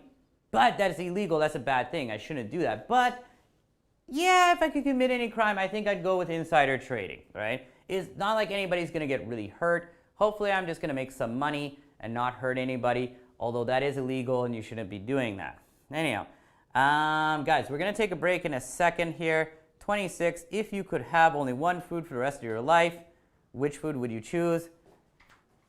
Definitely not bananas. I hate bananas, but I would choose quinoa because it's very healthy. Okay, guys, let's take a break for 10 minutes though. That stuff is really interesting. Please look at the other questions. After the break, we're going to do something completely different. I'll see you again in 10 minutes.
We're now in our third class on Thursday for our low intermediate class. Okay, right before the break, guys, we looked at a bunch of second conditional questions using what would you do if yada yada blah blah blah. But we're gonna stop doing that because I feel like I'm going crazy and we have a lot of stuff to do in our third and final class. Now actually, we have two different things to do in our elective class today. One of them is this one here, the news lesson, which is all about astronomers discover Earth-like planet. Cool. So we'd be talking a little bit about astronomy, which is about the study of space, which is an interesting subject, and I like to talk about astronomy a little bit. We also have this discussion here, but of course this is better for you guys to do at home if you have a partner, or just look at these questions and test them out for yourselves and see how it goes, right? But I think what we're going to do, of course, is we're going to focus on the news lesson one because I don't think it's possible for us to actually finish both. So let's take a look at the news lesson. It says astronomers discover Earth-like planet. Now remember, if you guys are here, please say hello or tell me how you're doing or whatever. But yeah, let's take a look at number one, the warmer. Let's warm up, right? Because it's too cold here, right? I want to warm up. Anyhow, there are 8 planets in our solar system. How many can you name? Can you name all of the 8 planets in our solar system? Now, I'm sure in your guys' native language, whether you are Japanese or Brazilian or Spanish or French or Colombian or Chilean or Ecuadorian or Bolivian or Paraguayan or Uruguayan or Argentinian or Japanese or Chinese or Taiwanese or Korean or Russian. Sorry, I'm going to stop. You guys can name all 8 planets in your own language, right? But in English, it might be a lot harder for you guys. So let me help you out because I'm pretty sure I know all the names of the planets. So I always think it's easiest to think about the sun and then to talk about the planets and name them, starting with the one that is closest to the sun and then moving further away from the sun. So the closest planet to the sun, in English, we call it Mercury. So we've got Mercury, and I think Mercury is like a pretty small planet, but it's the closest to the sun. Obviously, all of the planets except for Earth are uninhabitable, but Mercury for sure, we couldn't live here. It's too close to the sun, it'd be too hot, we would all die. The planet second closest to the sun is Venus. And Venus also probably too hot, but I remember reading an article about how it would be possible for humans to live in the atmosphere around Venus. Like if we were living in floating hot air balloon houses, we could actually live on Venus, right? But we couldn't live on the surface of Venus. I think again, it's too hot and there's too much pressure or there's something wrong like that. So living on Venus would be a bad idea. But living in the air around Venus is possible, I guess. Okay, third from the sun, of course, is ding, ding, ding, it's Earth. Yay! So that's our third planet. And the fourth planet, which supposedly might be habitable, right? Now I keep bringing up these words, sorry, habitable and inhabitable. I should erase these ones here. I hope you guys got these words before. If not, maybe you could go back in the video and check them out. But yeah, I keep using these words habitable and inhabitable. Habitable. So there's habitable and inhabitable. And these are adjectives. And the meaning of them is kind of like livable. Can support human and animal and plant life, right? So if a planet is habitable, like Earth, we can live there. Things can live there. But if a planet is inhabitable, like Venus or Mercury, we cannot live there. Actually, all of the planets except for Earth are basically inhabitable. But fourth planet from the sun, of course, is Mars, right? And for some reason, a lot of people say men are from Mars and women are from Venus, or women are from Venus and men are from Mars, right? And Venus is like supposed to be this wonderful, peaceful planet, and that's why women are from Venus. You know, the women are more peaceful. Is that true? I don't know. And men are from Mars, and Mars is a more violent, chaotic, messy planet, right? Because that's where men are from, and like we don't know how to use the toilet correctly, and we never put down the toilet seat, and you know, we always open the shelves and leave them open. You know, we just create a lot of chaos, and then we're fighting with each other and stuff. So that's the idea there. But the interesting thing is, of course, Mars is still inhabitable. Or, oh wait, what am I thinking about? It's not inhabitable. Habitable. Uninhabitable. Sorry guys, uninhabitable should be the opposite. It's a habitable planet. Inhabitable. Uninhabitable. Uninhabitable. Habitable. Yes, I believe that is correct. I kind of want to double check that, but I'm going to double check that later. Sorry guys. Even though I am a native English speaker and a teacher, yeah, I can make mistakes too. Anyhow, Mars is 4th from the sun, and then our 5th planet from the sun, I believe it is Jupiter.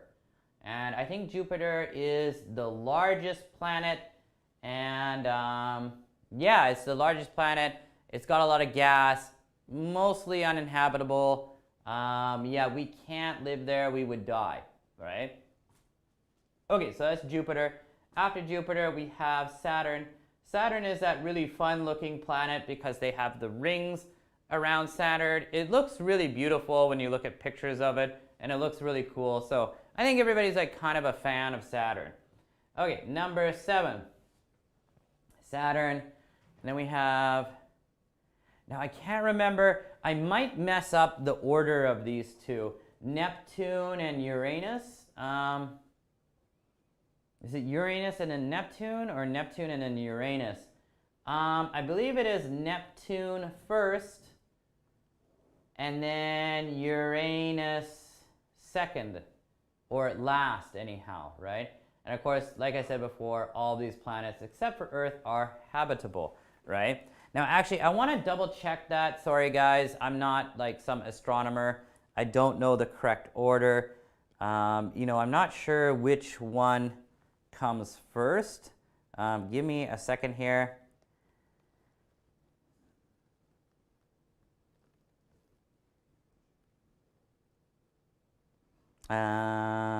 List of list of planets in our solar system. Come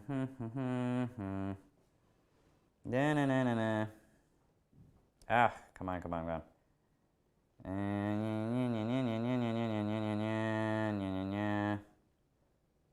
The planets, come on, where is the list?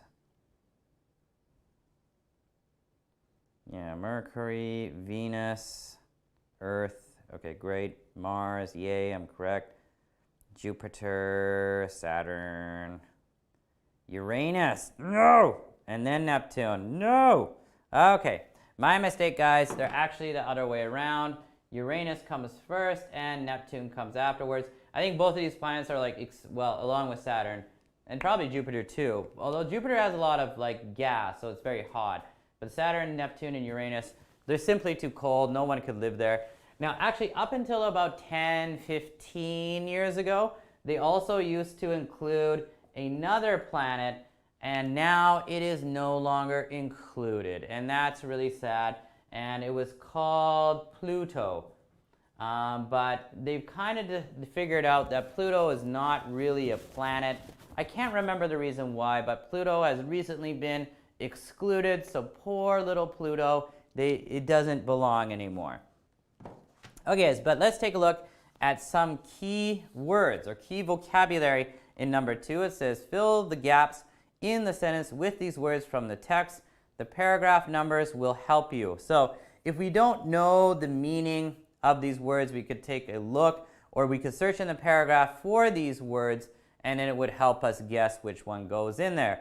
But let me try to explain the words really quickly, and then it might be easier for you guys to fill in the blanks. So our first word here is light year.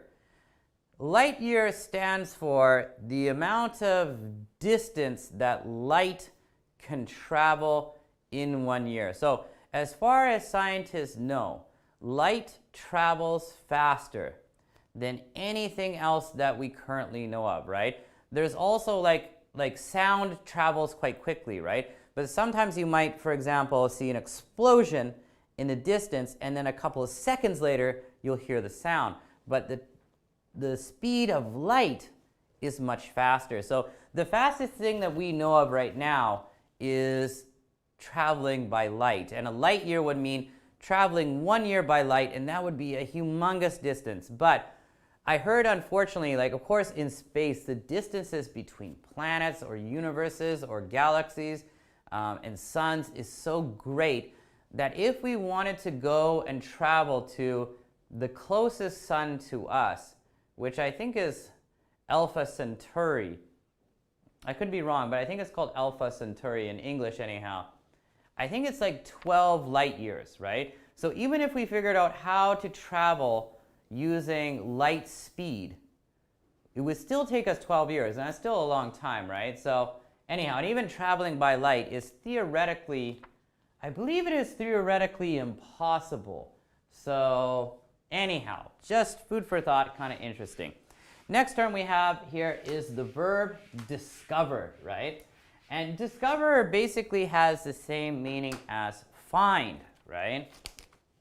So, oh, sorry guys, yeah, this is the opposite of habitable is uninhabitable. But yeah, discover is a verb, and it basically has the same meaning as to find, right? I discovered a new planet. I discovered this or that. I found something. Wow, right? Astronomers sometimes discover new planets. Christopher Columbus discovered North and South America for the European people, right? I discovered that I have a long-lost cousin. You find something new, right? So there's discover. Next term here is observatory. Now, an observatory is a place. I don't think Vancouver has one, but some large cities do. And usually it's a structure, like a building, with kind of a dome on top, and then there's like a big telescope looking out at the night sky, trying to like discover new planets or new stars or something like that, right? And that's what an observatory is. An observatory comes from the verb to observe, right? If you go to an observatory, you can observe space and observe the planets, right? And that's what an observatory is. Anyhow, next term is astronomer. An astronomer is somebody who has studied astronomy. And astronomers are very interested in the solar system and other planets and other stars, right? I think this used to be like a really popular job to be an astronomer. Probably like the 1940s, 50s, and 60s, and 70s, when, you know, the United States and NASA were really exploring the moon and, you know, traveling out into space, right? Maybe currently not as popular, but of course people are still very interested in the unknown, and people still want to discover space and discover new planets, you know, and that kind of stuff. Anyhow, that's astronomer. And oh, habitable. We already talked about habitable. Habitable just kind of means livable. Anyhow, so let's take a look at our blanks, guys, and talk about what goes in the blanks. Number one, we have something is someone who studies the stars and planets using scientific equipment, including telescopes. Okay, ding, ding, ding. This is easy for us because I just told you which word here is a kind of job where people study space. Of course, our answer is astronomer. Oh, why did I have to look at that? Anyhow, astronomer. Okay, number two. On something.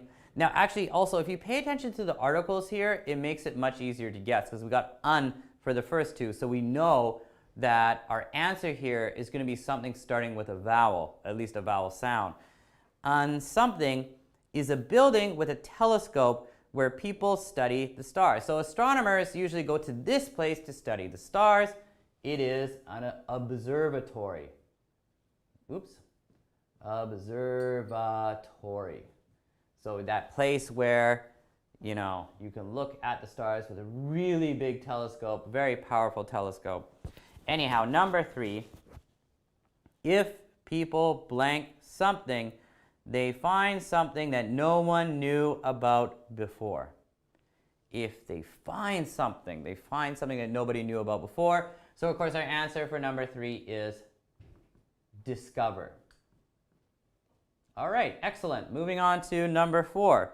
A something place is one that people can live in. All right, ding, ding, ding. A habitable place, right? So we know pretty much all the planets in our solar system are uninhabitable except Earth. Earth is a habitable planet, and maybe Mars could be a habitable planet in the future, but basically all the other planets are not. So number 5, by process of elimination, a light year is a unit for measuring distances in space, and those distances are measured in how quickly light would travel to them, right? Light year. Okay guys, awesome. All right, so what we're supposed to do for number 3 is find the following information in the text as quickly as possible. So number 3 is kind of an interesting one. Usually I prefer to do this after reading, but what it's asking us to do is to look at the question and then quickly look at the text and then try to find the answer. So let's follow what they're recommending here. Although I really do prefer to actually read the text fully first and then look at this, but let's just do it how they want it. So let's do this together. Let's look at the first one in number 3. Our question here is, what is the name of the new planet? Okay, what is the name of the new planet? Okay, take a look at the text. Try to find it. Okay, astronomers from the European Southern Observatory have announced the discovery of a new planet. Scientists often find new planets, but this news is very exciting because the planet named Proxima b is in the solar system of Proxima Centauri, the nearest star to our own solar system. Okay, so the name of this new planet, what is the name of the new planet? Proxima b. Okay, that's a fun name. So, okay, if I write full sentences, let's do it like this. The name of the new planet is Proxima b. I don't know why they didn't capitalize the b. Anyhow, so yeah, that new planet they found is called Proxima b. Let's take a look at number 2. Is the planet bigger or smaller than Earth? Okay, is it bigger or smaller than Earth? Let's look back. The nearest star to our own. The planet is in what scientists call the habitable zone, which means that it could have the conditions necessary for life to develop. The most important of these conditions is water. The planet must not be too near its sun or any water would boil, or too far away so that any water would freeze. Planets in the habitable zone have temperatures which in theory can support life. Okay, Proxima b is 1.3 times the size of Earth. Right. So if it is 1.3 times the size of Earth, it's multiplied by 1.3. That means it's bigger. So is the planet bigger or smaller than Earth? It is bigger than Earth. Actually, it is 1.3 times larger than Earth. All right. Okay, let's take a look. Number 3. How often does it go around its sun? Okay, so we got to look at that third paragraph. It orbits its sun every 11 days and is located 4.2 light years from Earth. Only 4.2 light years. I guess I was wrong. I thought Alpha Centauri was like 12, but only 4. Maybe we can go there. All right, but yeah, we got our answer, guys. It orbits its sun every 11 days. Now, orbit means orbit is like a real astronomy term because there's the sun And an orbit means like revolves around the sun. So all the planets, of course, in our solar system, Earth, Mercury, Mars, Venus, Pluto, Uranus, Saturn, and Jupiter, are all orbiting around Earth. And this planet, Proxima b, it orbits around its sun every 11 days. Wow, that's like really, really fast. It orbits around the sun, because the Earth orbits around the sun every 365 days, right? Yes. Maybe I need to go back to elementary school, but yeah, every 11 days. So our answer for number 3, how often does it go around its sun? It goes around the sun every 11 days. So good for Proxima b. Number 4, how many light years is the planet from Earth? I think we just saw that. It is located 4.2 light years from Earth, right? It is located 4.2 light years from Earth. So obviously that's very far away, because it's interesting here. 4.2 light years from Earth, or 40 trillion kilometers, right? 40 trillion kilometers. Can you imagine that? Yikes. Yeah. Anyhow. Number 5, how long would it take us to visit the new planet? Okay, we got to look back. It is different from Earth because it does not rotate, so the same side faces its sun all the time. Oh, that's scary. This means there is no day or night as we have here on Earth. Wow, that's weird. It would take a long time for us to visit our nearest neighbor. Using the latest technology, it would take 70,000 years. So it would take 70,000 years for the most advanced spaceship that we could make to get to Proxima b. So basically it sounds like we're never really going to go there unless we develop the ability to travel at the speed of light, which really sounds like it's not doable. But anyhow, number 5, our answer is, how long would it take us to visit the new planet? It would take us 70,000 years. Yikes, that's incredibly long. Okay, number 6. How many new planets has the Kepler mission discovered? Let's take a look here. NASA's Kepler mission, located in a space observatory, continuously measures the brightness of 150,000 stars in the hope of finding new planets.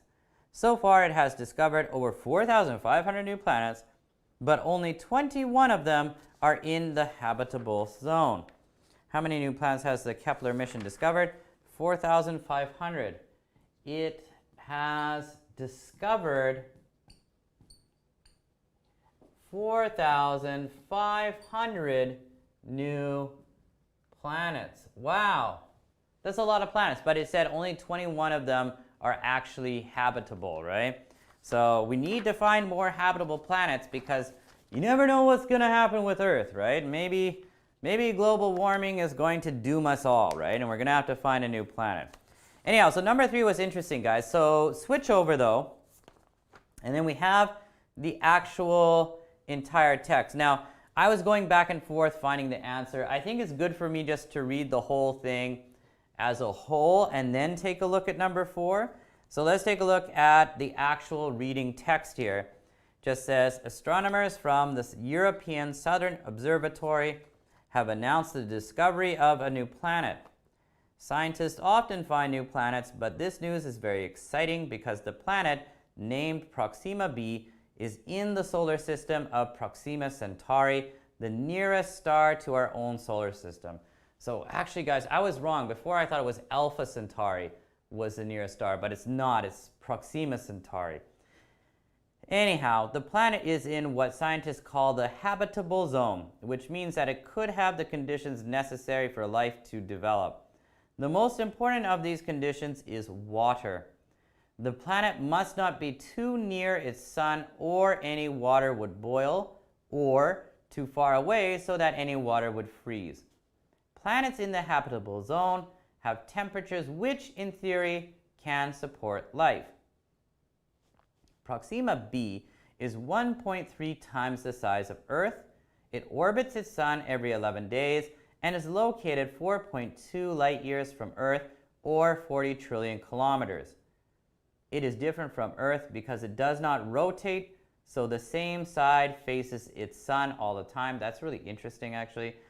This means there is no there is no day or night as we have here on Earth. It would take a long time for us to visit our nearest neighbor. Using the latest technology, it would take 70,000 light years, 70,000 years, not light years.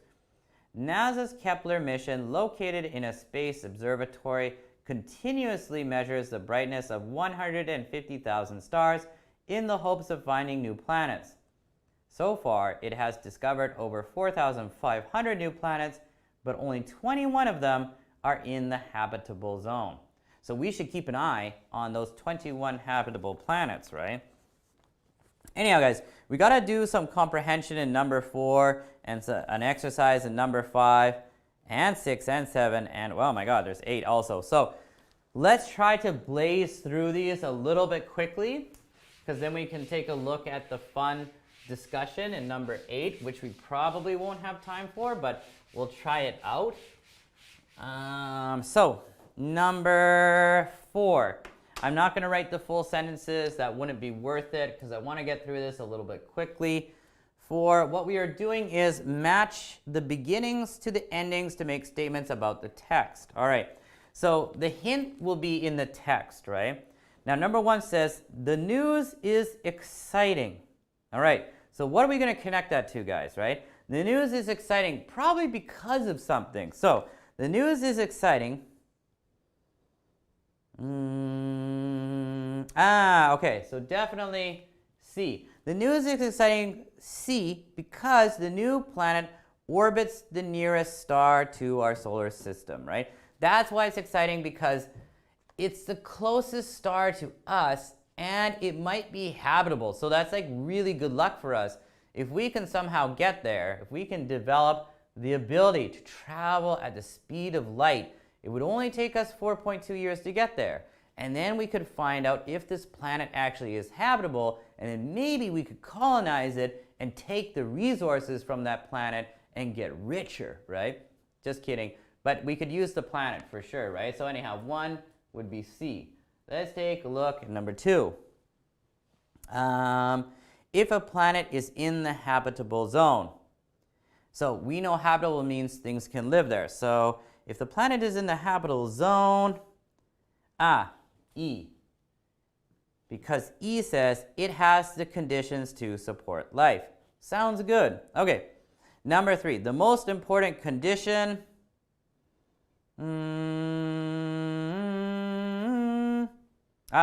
F. The most important condition, like they said in the article, is water. A planet needs to have water for us to survive, because we need water for ourselves, but we also need water to grow crops and all this kind of stuff. So yeah, water. Number 4, the planet does not rotate. So, B, the same side faces its sun. Now, I think this is like one of the most interesting facts about this planet, Proxima b. If one side is like Earth rotates, right? And thus we have day and night. This planet doesn't rotate, so there is no day and there is no night. There's just, well, I guess permanent day for the side that faces the sun, and then for the side that does not face the sun, I guess it's like permanent darkness, right? Permanent night. So the side that doesn't face the light, I would imagine that nothing is living there, because you need light to develop plants, right? But on the side that faces the sun, wow, that'd be crazy. Like, imagine if you live there, it's like, you know, daytime, 24 hours a day. It'd drive you crazy. You'd be like, man, when do I go to sleep here, right? Anyhow, number 5. The Kepler mission finds new planets. A.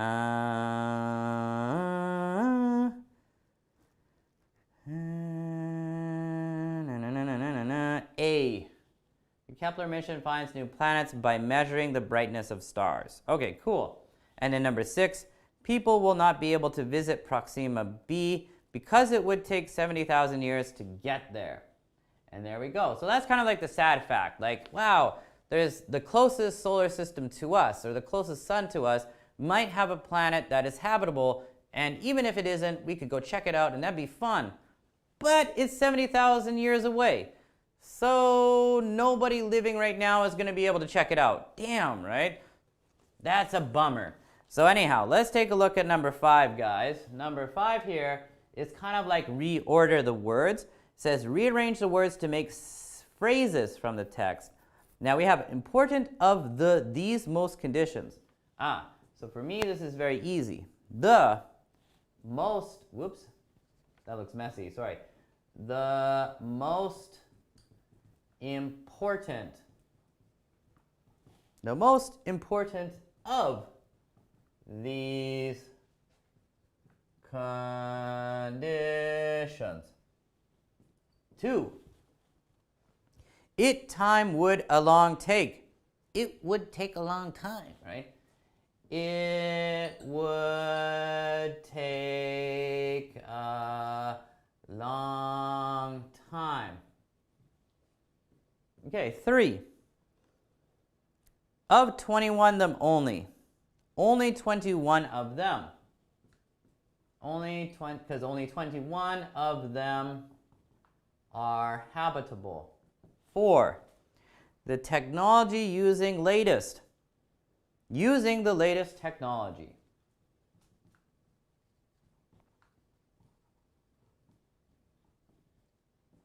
Using the latest tech or technology. Okay, guys, so number 5, all done. Good job.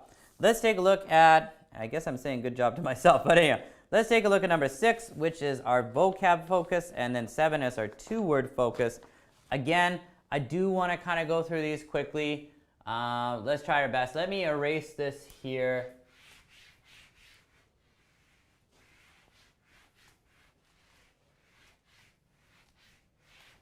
And let's take a look at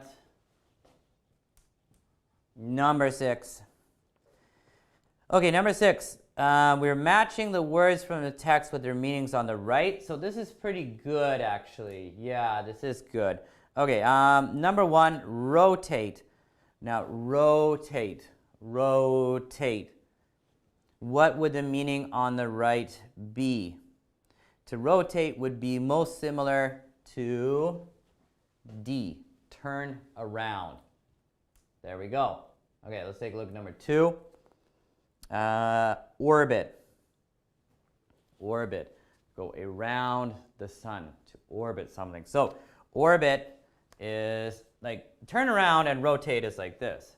But orbit is like this if there's something in the middle. Okay, sorry, I'm not going insane. Anyhow, number 2, orbit is F. Move around a planet or star. So the Earth orbits the sun, but I believe the moon orbit. No. Let me think about that. Does the moon orbit us? Maybe not. Maybe not. I shouldn't say that because actually, again, I'm not an expert on astronomy. I'm just a little bit interested in it. That's why this article is interesting for me. But anyhow, number 3, trillion. Trillion is a number, right? So trillion is B, 1 million million. Oh, wow, I wish I had $1 trillion. Number 4, continuously. Continuously. All the time. Continuing forever, right? So number 4 would be A, without stopping, right? Number 5, freeze, right? If we freeze water, we get ice, right? So freeze here would be change into ice, C. And number 6 here, guys, conditions, of course, by process of elimination, it is E, the situation in which something can happen. 6E. All right, guys, so Bada bing, bada boom. We got number 6 done. Let's take a look at number 7. Again, now we have 2 word expressions. So these words go together to make an expression, right? So it says match the words in the left-hand column with the words in the right-hand column to make phrases from the text. Okay, so first one, actually I will write this on the board actually. Nearest what? Nearest, our nearest neighbor is a phrase from the text. Now, Alpha Proxima, wait, what was it called again? Proxima Centauri. Proxima Centauri is our nearest neighbor, like the solar system that is closest to our solar system, right? My nearest neighbor in my apartment building is someone I don't like, right? Not as much as Ray. I really don't like Ray. That guy Ray, I got a real problem with him. But yeah, anyhow, my neighbor, I also have a problem with. I am joking, don't worry. Number 2 is solar. So, you know, solar power, solar something, whatever.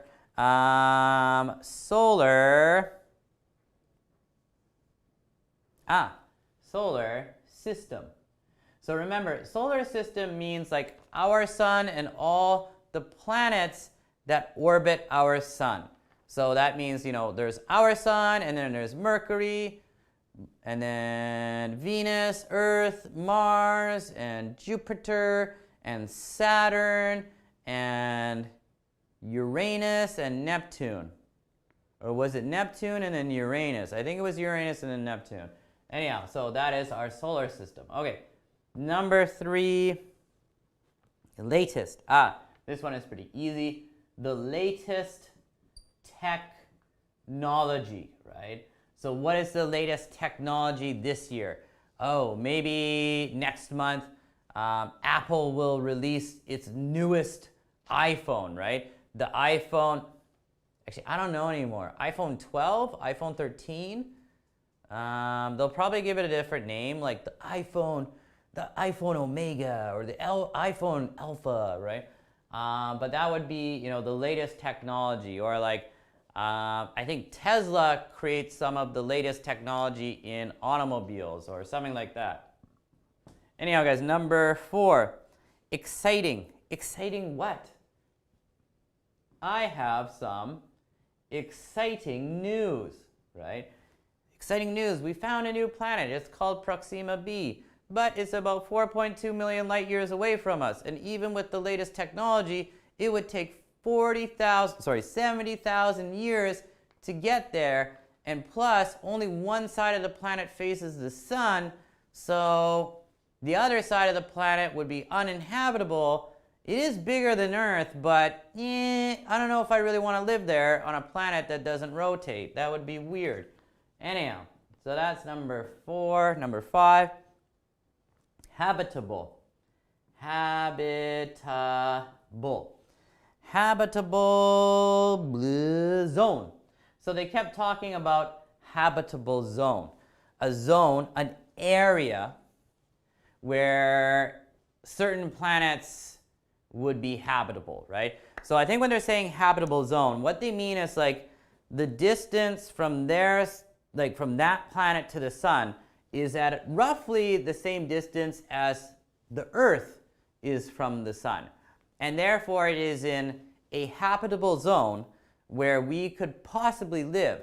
And I thought that was really interesting when they were talking about, or we were reading about Neslas.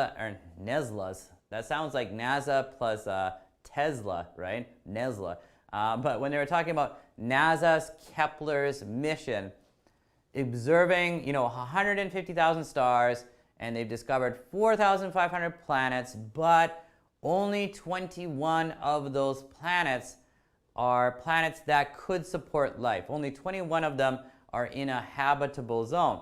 But to me, that's still exciting. Like, wow, we found 21 planets where there could be life, right? Wow. So either we could maybe go live there, or maybe aliens are living there and we could still go there and beat up the aliens and take their planet, right? So anyhow, yeah, last one we have here, guys, number 6 is in. Okay, so this is C, in theory. And this is a common two-word expression, right? When we say like in theory, we're saying like something is possible, like we've thought about this thing, and this thing is possible, but we're not sure. It is a theory, it's an idea, right? Like, in theory, we could travel to Proxima Centauri, right? In theory, using the latest technology, we could travel to our nearest neighbor, right? Proxima Centauri, but it would take us 70,000 years, right? But in theory, we could still travel there, right? But maybe not with humans. Maybe we just send like computers or something like that, right? Or maybe we should just stay here and fix our own problems, and then later when we have better technology, maybe we could get there sooner, right? But in theory is a very good two-word expression. This is something that probably English speakers use on a weekly basis. Not every day, but maybe every week. Like, if we're talking about something being possible in the future, we might say like, in theory, we could do this. Like, this thing it's possible. It's not. I'm not sure if we could do it. Like, in theory, I could become the Prime Minister of Canada, right? It is possible. Is it likely? No, but it's possible. It's not completely crazy, right? In theory, any Canadian citizen could become Prime Minister, right? Or in theory, any American could become the President of the United States, right? But the likelihood for most people is pretty small, including myself, right? In theory, yes, I could be the Prime Minister of Canada. Oh my God, right? Anyhow, guys, let's take a look at number 8 here. This is a fun question. It's just a discussion question, and I'd be interested to know what your guys' opinions are about this question, because the question says, do you believe life exists on other planets? Why or why not? Basically, do you believe in aliens? Do you think there are aliens out there in the universe living on other planets? Why or why not? Okay, so my opinion is definitely yes. I do believe that there is alien life living on other planets. I'm not, now, a lot of people think like, oh my God, you believe in aliens? Are you insane? That doesn't mean I believe in UFOs.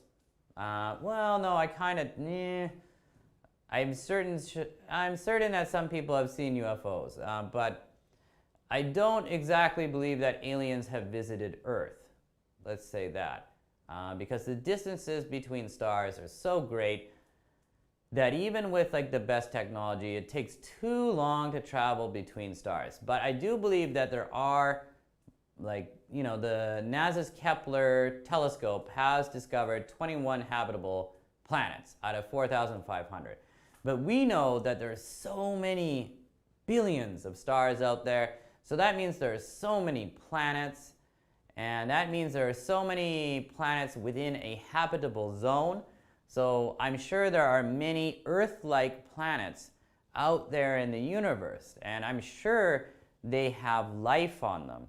And it doesn't mean that the life is always intelligent. Like, maybe there are planets similar to Earth where there are animals similar to Earth, like there are bears and monkeys and cows and sheep or whatever. But maybe there is no intelligent life on that planet, right? Maybe it's like just a bunch of dinosaurs or something, right? So yeah, I do think for sure there are other forms of life out there.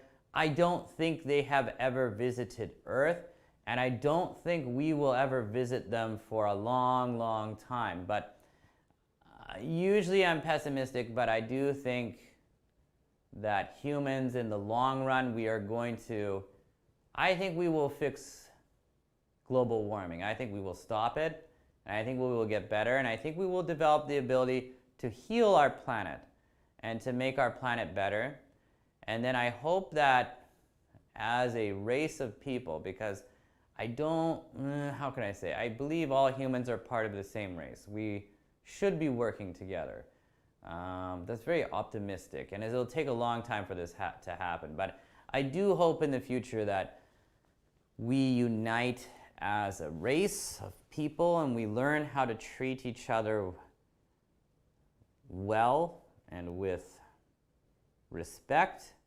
And then I hope we can work together and we can, listen to scientists and listen to doctors, and we can develop better technology, and we can eventually travel into the stars and discover new planets and solar systems, and maybe be able to go to other habitable planets in the universe and find places where we could expand and people could live there, or maybe we will find alien life. And even if they are not intelligent, I hope we can treat them well and not just destroy them.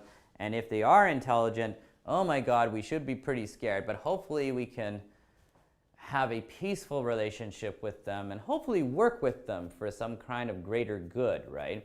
But if they are hostile, then we're gonna be in a lot of trouble. Yeah, that would be pretty scary. Maybe we'd have to fight them. Oh, that sounds so weird and negative, right? But that's my opinion. Yeah, I do think there are other life forms out there on other planets, but I'm not like a crazy UFO guy and oh, aliens are coming here and they're gonna abduct you and they're gonna do all these bad things. Like, no, I don't really believe in that. It's possible that's true, but I don't really think so. Yeah, but I think we hopefully at some point in the future, our descendants, which is the opposite of ancestors, our children and our children's children and our children's children's children, our descendants, I do think at some point our descendants will start exploring the stars in more detail and going far out there. And it'll probably be like a really exciting time in human history, right? Like discovering the planets. Wow, that's cool, right? Anyhow, guys, that's about it for me for today. Remember, there is some homework due for you guys tomorrow. So if you do that homework, please submit it before tomorrow's class, that kind of listening homework. And yeah, so we'll have class tomorrow. Of course, we're going to do a little bit of review in the first class tomorrow, and then we'll do some more review in the second to prepare you for the quiz. And in our third class tomorrow, I think we're going to be doing some music listening, so that should be kind of nice and easy and hopefully fun, right? And we'll see how it goes. So yeah, that's about it for me today, guys. I'm just going to erase the board. I hope you guys enjoyed the elective class, because talking about the solar system, I cannot say that this is the most useful topic, but at least I hope it was kind of interesting, because I think thinking about the planet and the solar system and the sun and galaxies and the universe is kind of an interesting topic. And talking about alien life. I think on the other hand, with that discussion question, do you believe life exists on other planets, why or why not? If you think no, of course it's also possible. There is, imagine in the entire universe with billions and trillions of stars, that we are the only living intelligent life form out there. That would be really, really weird, right? We don't have any neighbors out there. We are completely alone in this humongous universe, and there are no other living beings. That's weird, right? How could we be the only ones when there are probably literally billions of habitable planets in the entire universe? It's very sad and nihilistic to think that way. Anyhow, guys, let's stop it there for today. I hope you guys have a good day. Prepare yourself for tomorrow. We'll do some review. We'll listen to some music, and then you guys will take your quiz tomorrow. But have a good day. I will see you tomorrow.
you.